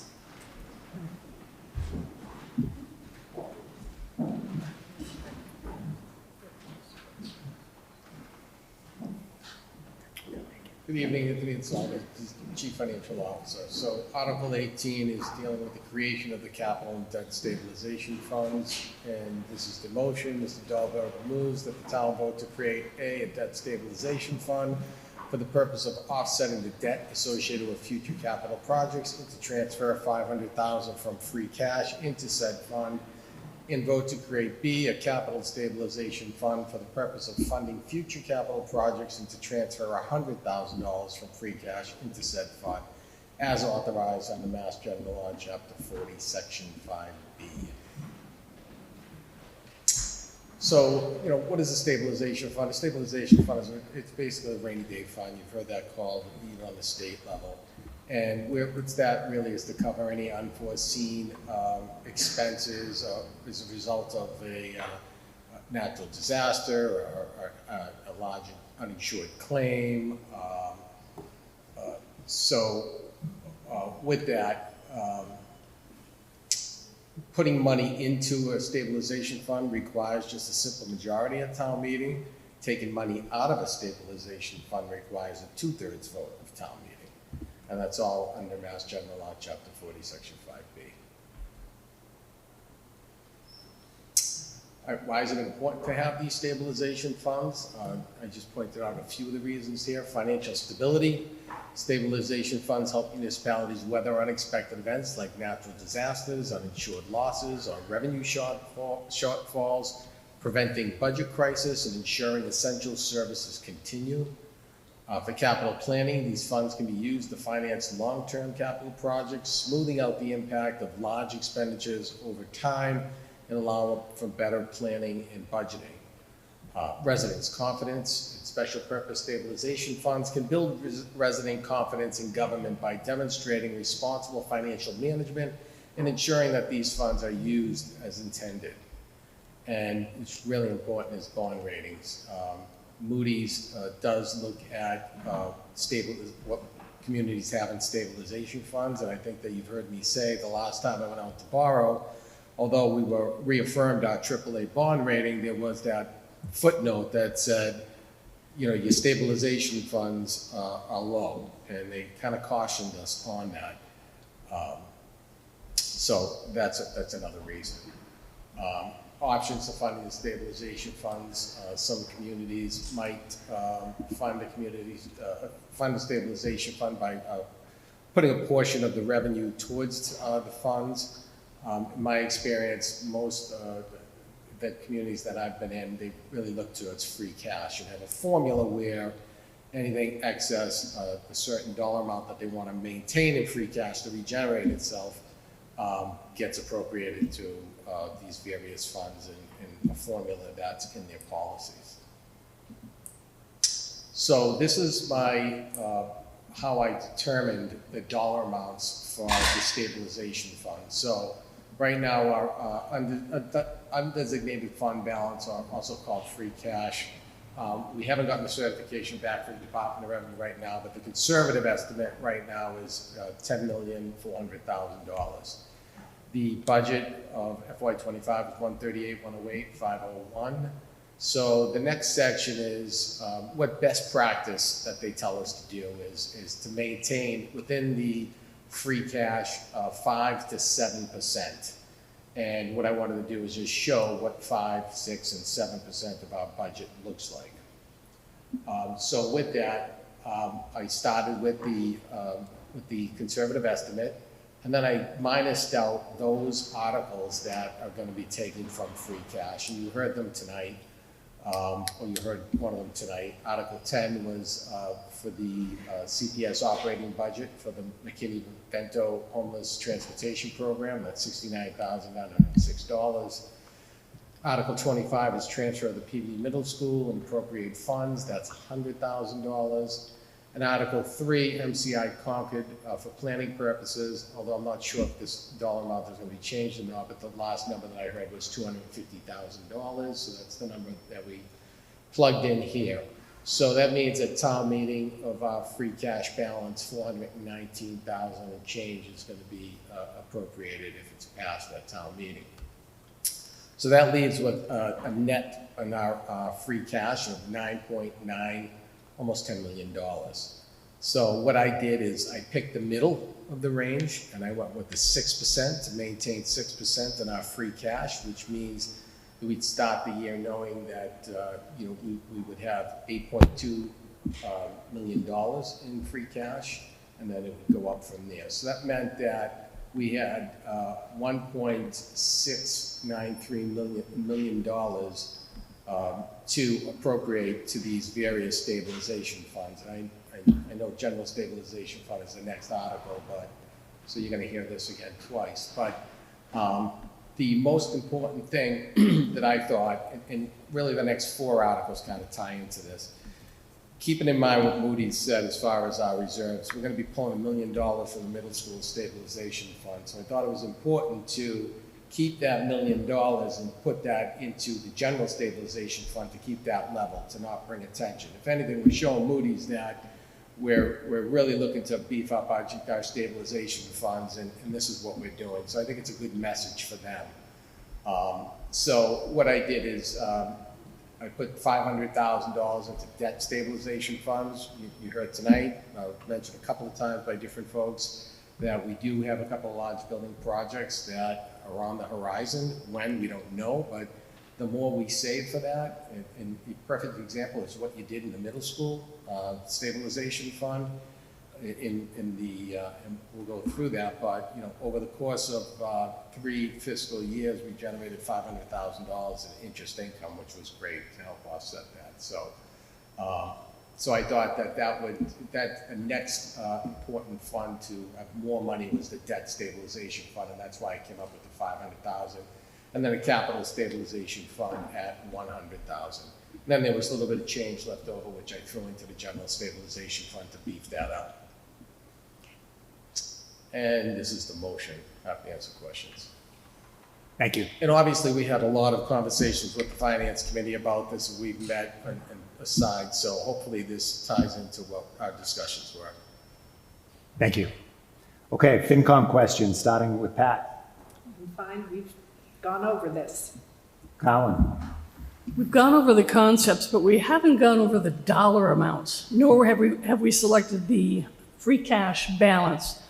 If we were to use a 7% free cash, we'd have only $312,500 to allocate to any of the stabilization funds.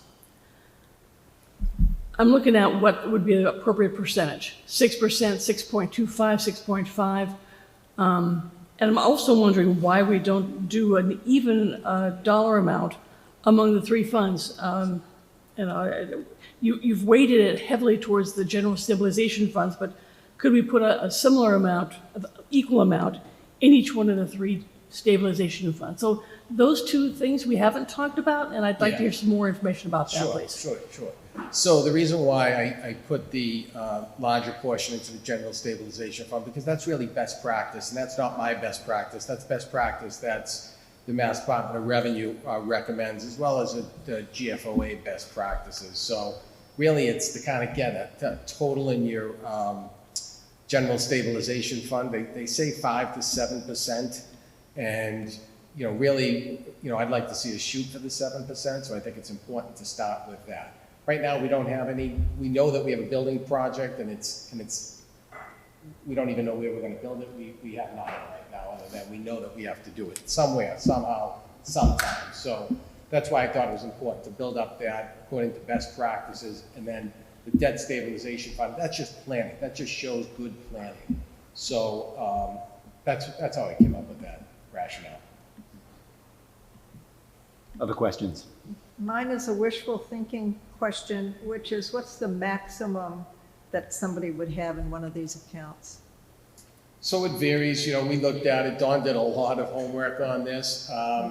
Some communities, best practice would be if you have 3 months worth of bills in the bank, and so 3/12 of our budget's a lot of money. We're certainly not going to get there, but I think this is a good start in funding the general stabilization fund. Thanks. Down this end. Paul. I'm just curious on, you're saying for the stabilization funds, it takes a 2/3 vote to appropriate money from that. Would you say for the articles that are pulling from free cash, that's just 50%? So it's harder to pull out of the stabilization funds? It certainly is harder, yes. And intentionally, right? Intentionally, absolutely. Yeah. It's general stabilization fund should be really used in those rare situations. And I did some research. Concord started with a general stabilization fund. I think I went back to the 60s when it was first created, and they put money in and they took money out, and for various reasons that today probably wouldn't be best practices. Back then, they probably didn't have the best practices, but we learned a lot from that. And that's why it's a little bit more of a challenge to put it out, because you really want to show a town meeting that you have a good plan, and it's not just, that we're just picking numbers at this point. I appreciate it. I'm just clarifying my assumptions, so thank you. Okay. Online, Suresh, you good? Well, I'm all set, thank you. Okay. Public input and questions, starting here in the room. Quick question. Will we have certified free cash before town meeting so that we know whether these percents are accurate or not? And my other question is, I understand the reason we're doing this is because we don't want to be casual. We want to be more thoughtful about how we use free cash.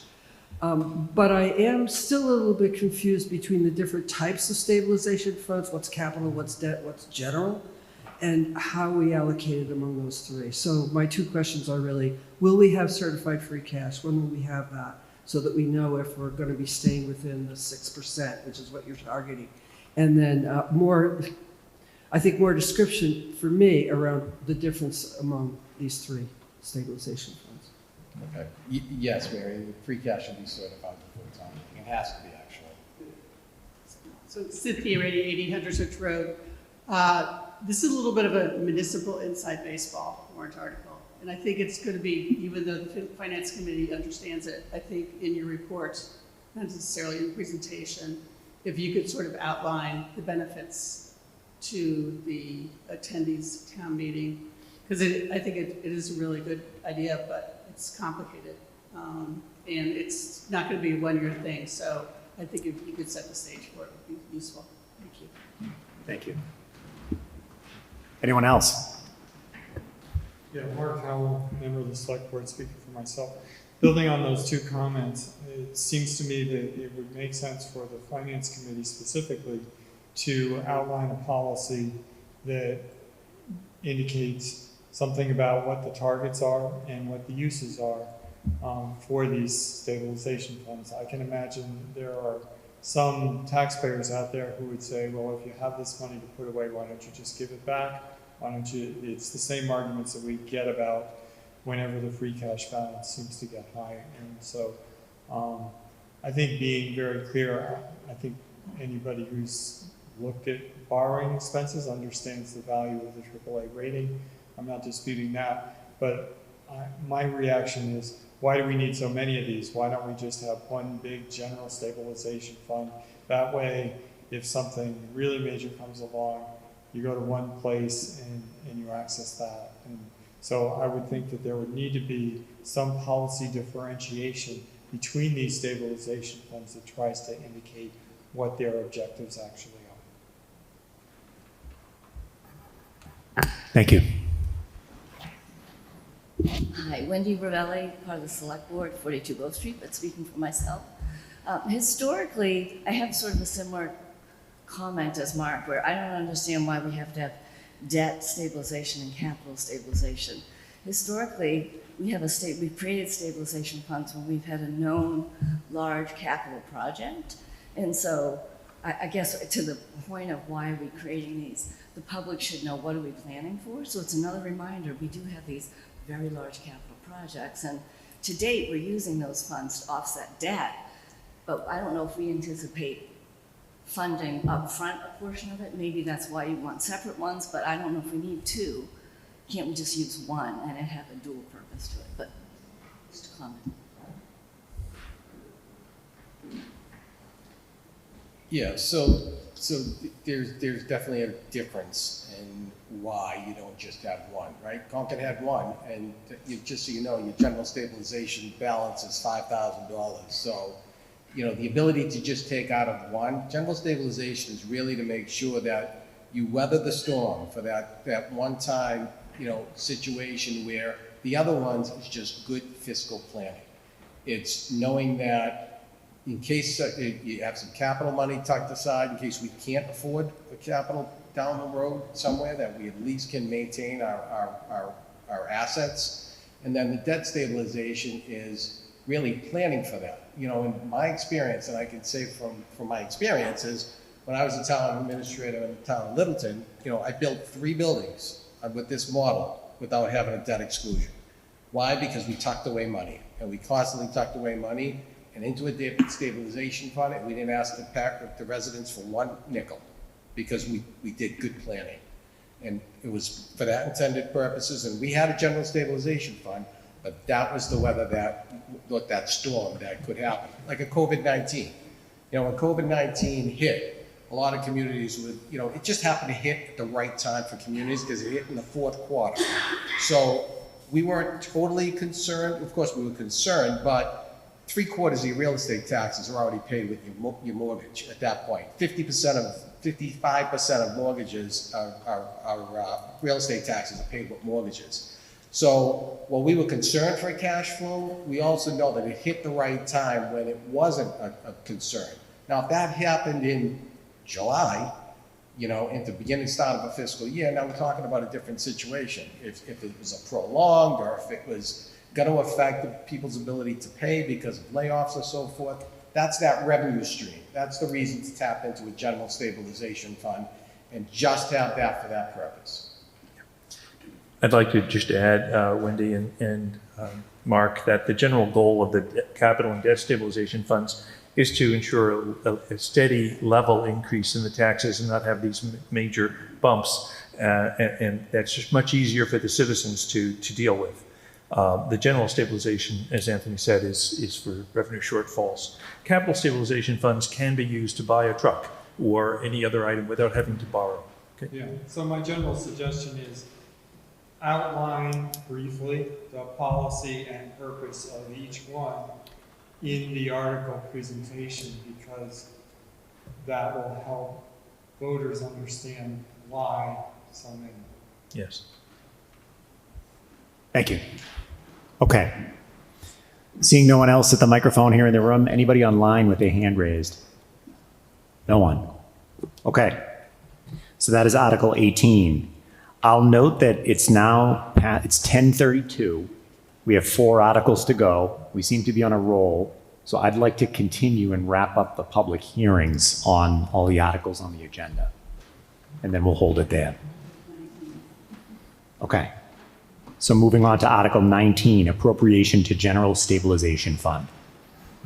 Thank you.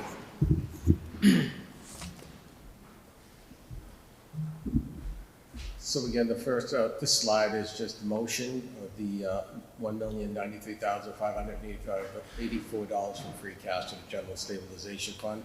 A lot of these slides are going to be repetitive, so I'm going to go quickly. If you want to talk about them, we certainly can, but the last article really outlined 3 of the next 4 articles. So I talked already about what stabilization funds, how they're used, and what allows us to create stabilization funds. The purpose of the stabilization fund, of the general stabilization fund, is listed up there. Again, it's emergencies, unforeseen events. It cannot be supported by current general fund appropriations. Certainly revenue shortfalls, as Don said, is really important. It talks about the fund uses, which I talked about. The target balance, I talked about that too already in the last presentation. And again, I talked about the bond rating and what it's important for rating firms like Moody's to have stabilization funds.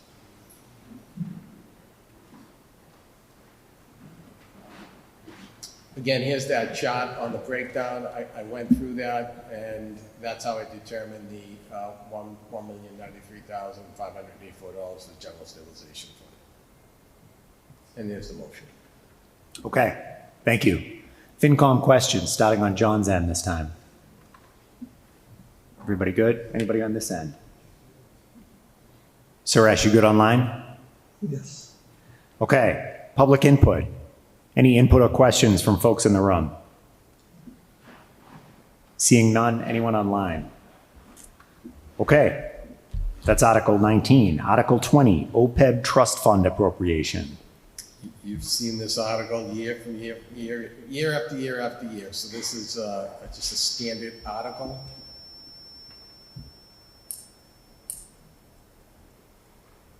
So Ms. Hartman moves that the town vote to raise and appropriate $1,401,347 and transfer $50,761 from Light Fund and $15,743 from Broadband, for a total appropriation of $1,467,851 to fund the town's FY25 contribution, should say 26 contribution to the other post-employment benefits liability trust fund, OPEB trust.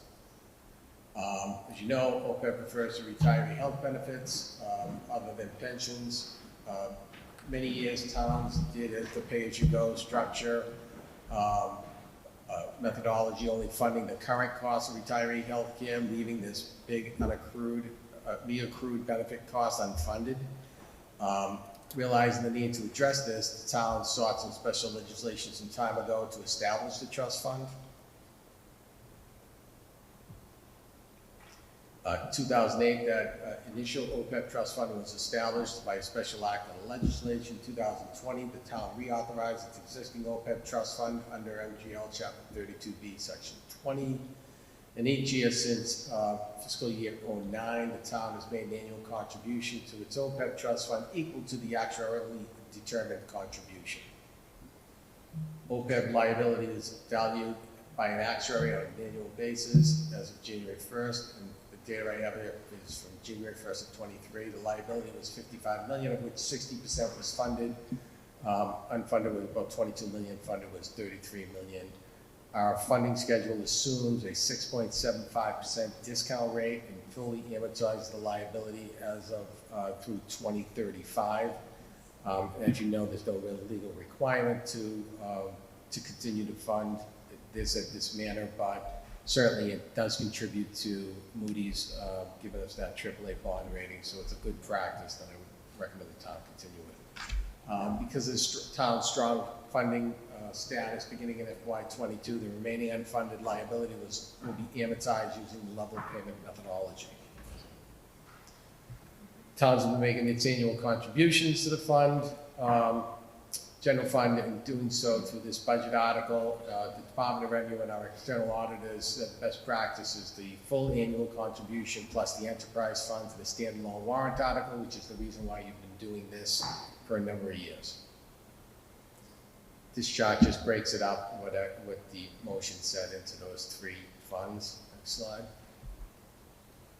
In the motion. Okay, thank you. FinCom questions, starting on Pat's end this time. So, Anthony, slide number 6, which with your cut and paste, and the slide afterwards have different numbers. Yeah, thank you. Suresh pointed that out, and I did fix it in my presentation, but I didn't forward it to you. Okay, so which slide am I using? First slide. Okay, is the right thank one. you. It was a cut and paste, you're right. And Thank you. this there. Thank you, Suresh. Anyone else? Peggy? Anthony, is it best practice to fully fund the OPEB liability, or do you fund it up to 80% or something like that? I think fully funding it is the goal. That's been the goal of Concord. I think we should continue that goal. And, somewhere down the road, we'll have a little bit extra money that we can talk about which ways to handle that down the road. Okay. Anyone on this end? Suresh, you good online? Yeah, I'm good, thank you. Okay, public comment and questions, starting here in the room. Seeing none online. Okay. That is, lost my spot, Article 20. Moving on to Article 21, OPEB Trust Fund Expense.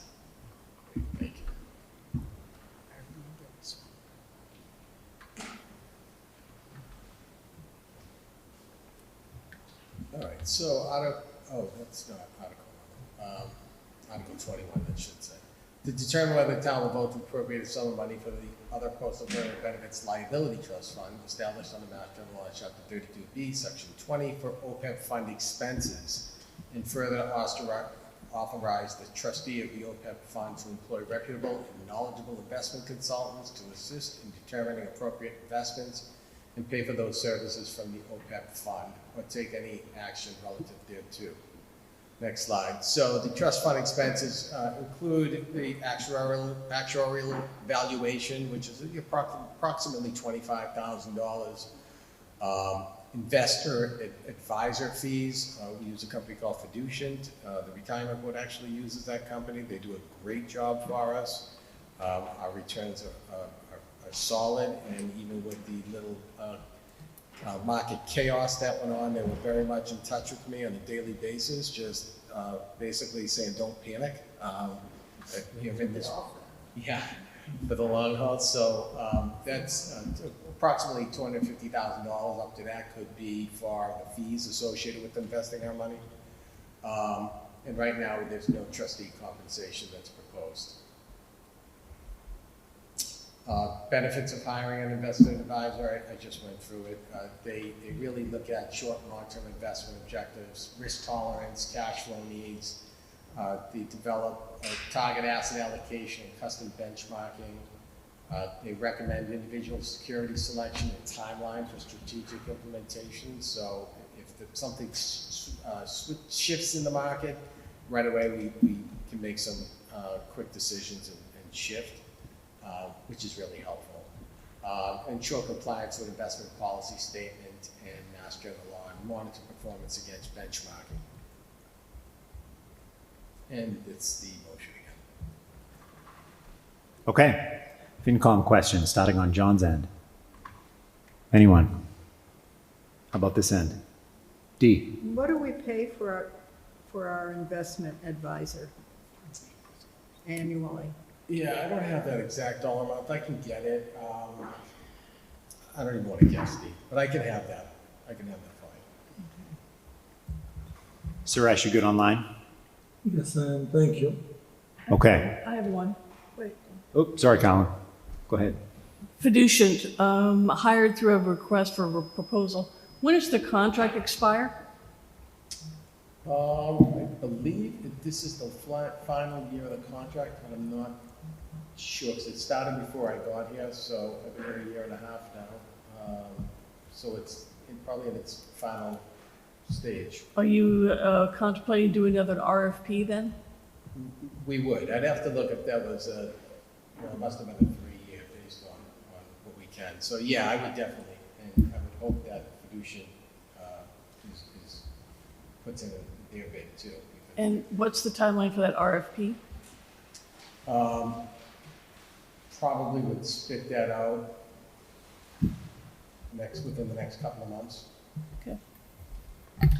Anthony, what have you been using up to now? Have you been using an investment advisor? So the town is, from when I got here, the town's been using Fiducian. So before that, I'm not sure, Carrie. That's okay. Right now, that's all you've been using, the $25,000 person or system. Well, that's the actuarial valuation. Right. That's what that is. For the investment advisor, those fees, which Dee asked, which I don't have that dollar amount. That's okay. That's okay. So are we talking about investing the $33 million? We're talking about finding an investment advisor who's going to help us manage $33 million. That's what we now have funded in our OPED. Is that correct, or is it bigger than that? I don't have that, the full, I don't want to quote a dollar amount, I'm not sure of it, but. Okay, so. But yes, they would actually work. It's just like they work with us on the retirement board to invest $294 million. I'm just suggesting, it's not a question, that $250,000 is a lot of money for less than $100 million of investment advisory fees. Well, that was up to. I said that's up to, but I can get that dollar amount to let you know. Okay. It's a lot of money, so we got to think. Thank you. Okay. Public input. We're good in the room. Online, I see Diane has her hand raised. Go ahead, Diane. Thank you, Diane Proctor, 57 Sudbury Road. Thank you for a very informative evening. Listen, there have been so many questions raised about the complexity of these various issues. And I wonder if one of two things could happen if the league could put forward a forum in which that was presented as a big public event in which the complexities of all of these budgetary concerns could be laid out in a very straightforward process for people to come to, understand. It could be filmed so that it could be available for people to hear, so that we keep hearing from people. We've heard it all evening. That people get confused or they don't understand. And I think it's easy to be confused and not always understand. So can we think about a way, because we know that not everybody comes to the public hearings and not everybody listens to them. Do you think there could be a way that we could think about collaborating together before town meeting to hold a large forum for the town to come and figure out how our fiscal management happens and what kind of fiscal subtleties exist, and explain terms and terminology for people? That's a suggestion. I'd be happy to help if I can in any way. Thank you. Thank you, Diane. Anyone else online? Okay. That's Article 21. Our last article for the night is Article 24, transfer from Middle School Stabilization Fund. Great, we're just going to call it that presentation.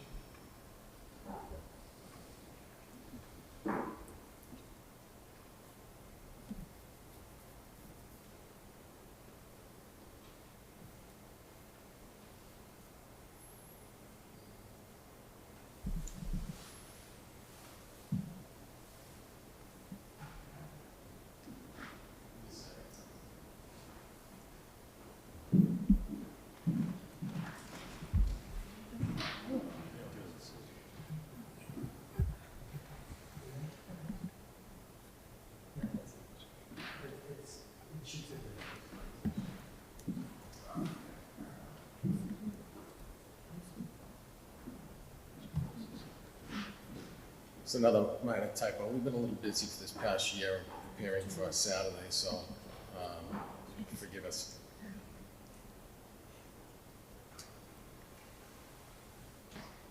So this should say appropriation to the middle school stabilization fund. So it says, Mr. Dobbin moves that the town transfer the sum of $1 million from the middle school stabilization fund to be used by the Board of Assessors to reduce the tax levy for the fiscal year ending June 30th, 2026 to offset debt associated with the middle school construction project. So a little bit of a timeline here. Article 29 was created at the annual town meeting on April 27, 2020 to establish the middle school building stabilization fund and transferred $2 million from free cash to said fund. Article 20 at the annual town meeting on May 1st, 2022 transferred $1 million from overlay surplus and $500,000 from free cash to said fund. And Article 20 at the annual town meeting of April 30th of 2023 transferred from overlay surplus $750,000 and free cash $250,000 for a total transfer of $1 million to said fund. And as of just yesterday, April 14, 2024, with accrued interest, the fund is a balance of a little bit over $5 million. So I put together this chart just to show you. So this was obviously created before I came to Concord, but with I believe what they were trying to do is to kind of lessen that impact that you're seeing on this chart right here over the next four or five fiscal years. Because we have debt that's rolling off from the Willard School, and each one of those columns represent, with the legend above, what the projects were that's falling off. So we have some good amount of excluded debt that's falling off over the next 4 years, and really the transfer was from the stabilization fund was kind of level that off. I think that was the intention when it was created. So, certainly one could argue why not more than $1 million in year one. And if that was going to be one question, I'm going to answer the question before you ask it. The reason being is because of that. Again, I went back to that Moody's comment, and really, our only stabilization fund was the middle school stabilization fund, in addition to the $5,000, in addition to, of course, free cash when it's certified. So my biggest concern is I really don't want to lose that AAA bond rating. So, I figured if we just did the $1 million and put that to general stabilization fund, we're showing Moody's in our next borrowing that we'll be doing at some point in the near future, that we're still maintaining those stabilization fund balances. So that's why I went with the $1 million and not 1.5. It's really, that's the only reason that I did that. Next slide, I think it's just a motion, yeah. So happy to answer questions on this article. Okay, thank you. FinCom questions starting on John's end. Everybody good? This end of the table. Don. Anthony, it would be helpful to see a chart showing the full release of the stabilization fund over however many years you might envision it, so that we can see what happens to the... That is all you're doing with that chart. Goes out to 2053. I'm saying the full release of the $5 million. So if we're only releasing $1 million, what about the other 4, right? When are we going to use it? So just without the reserve release and with it, right? Because I think it's a middle school stabilization. We aren't going to use it for general purposes, and we're actually putting $1.6 million into stabilization reserves if all of the measures pass this year. And I wonder, I don't want to miss the opportunity to cut off the top here, across the next 3 years. Good point, Don. We certainly can adjust that and go to the $1.6 million to match that, and that would kind of go along with the chart a little bit more. I think it would help the taxpayers if we could show the with it and projected releases for the next 2 years. Yeah, I get you. Okay, thanks. And in fact, I was going to ask for that anyway. with regard to the roads bond debt. Okay, thanks. So do we have projected releases of these funds in the next few years? So it was, basically I was looking at $1 million over the next 5 years. How much? $1 million over the next 5 years. $1 million a year. But if you release more now, like 2 million, that's the whole point of limiting that peak. Right. I think it will come, it sort of begs the question why we're not releasing more, but we do have the moderator here who would probably say, well, if the article says 1 million, we can't show up at town meeting and say 2 million, it'd be out of scope. But I agree with Don, we should see a schedule, or a schedule. 1 million this year, not sure why it wasn't higher, but I missed a few meetings, so I'm not gonna go there. But we should have a schedule so that we, get this off the books, spend it. That's what it's there for. Carol, can we adjust that? The dollar amount? 10%. Yeah, it's not 2 million. Colin. The previous article, number 8, the debt exclusion, doesn't include any estimate of the impact of this reduction of debt to the middle school stabilization, does it? When we see Article 8, estimate of the tax impact, that's not going to reflect anything from what we do in the using middle school stabilization funds, is it? It's factored into, you mean in the budget article? For Article 8 and actually for the other. Town budget? For when we use this, $1 million, I'm guessing it will reduce the median household tax bill by $159, really roughly. That's based on something that was done last year. That $159, wouldn't that also impact the estimates you have for the 2 other debt exclusion articles? And I think you have up on screen one of them. Wouldn't those numbers also be reduced by $159 a year? Is there any relationship between the impact on the tax bill from the middle school debt and the 2 exclusion articles? No. No, okay. Why not? I don't know why it would be.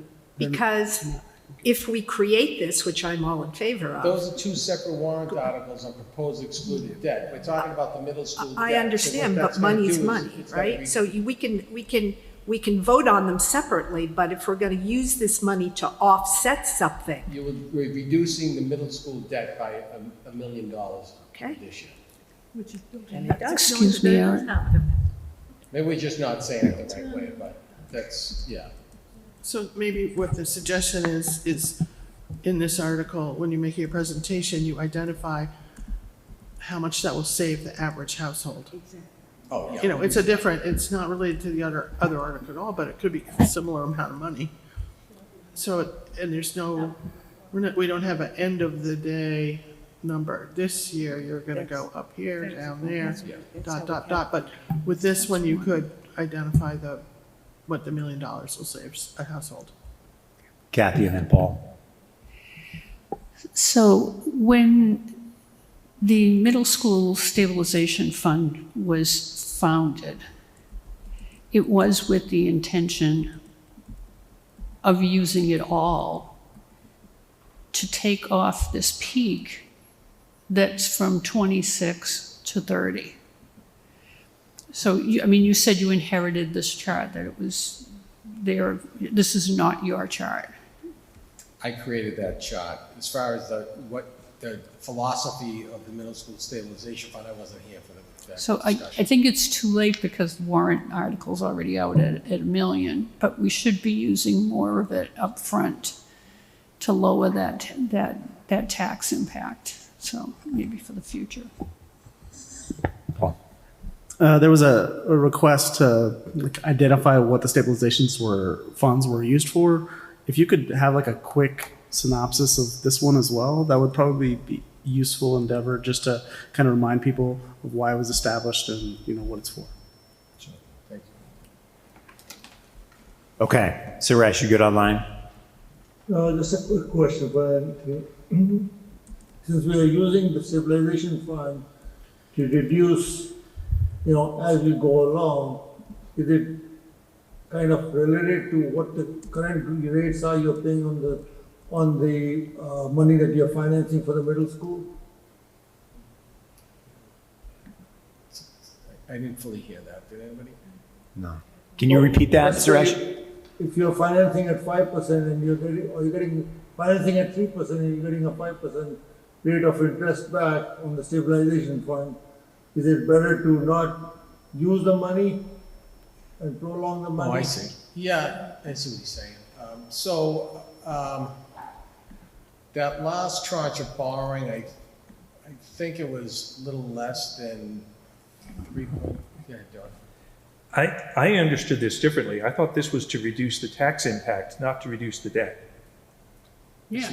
Right, let's reduce the tax. So Suresh's question has to do with the interest rate on the debt, and it's not that we're paying off low interest debt, we're paying that interest with this money.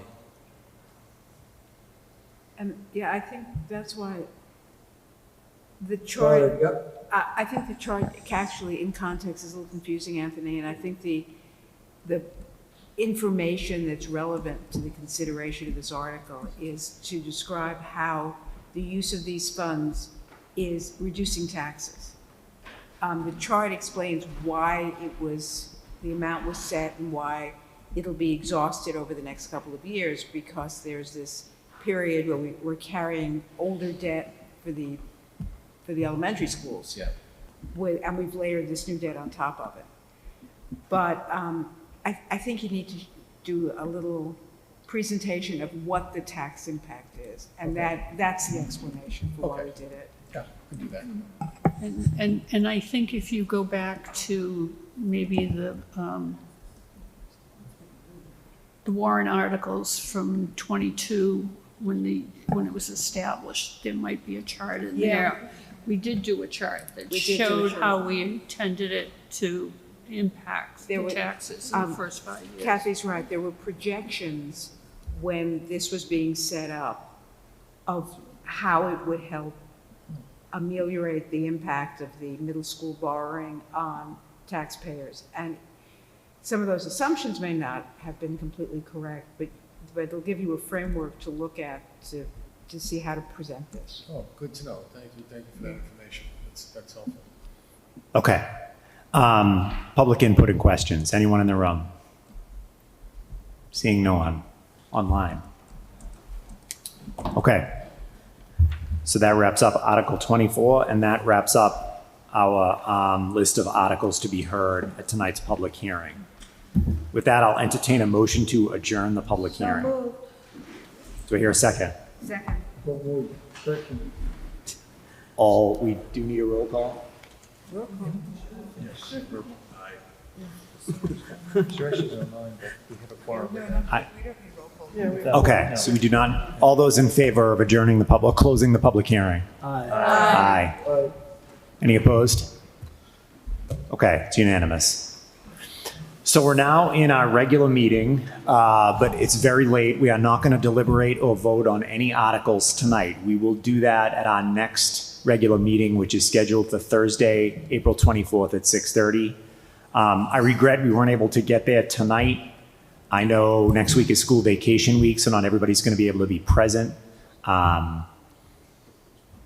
But that's where we're at, just given the schedule. I don't believe we have any other business on the regular meeting agenda for tonight that can't wait until our next meeting. So I will entertain a motion to adjourn the regular meeting. So moved. So moved. Do I hear a second? Second. All those in favor of adjourning the meeting? Aye. Aye. All those opposed? The motion carries. We're adjourned. I was gonna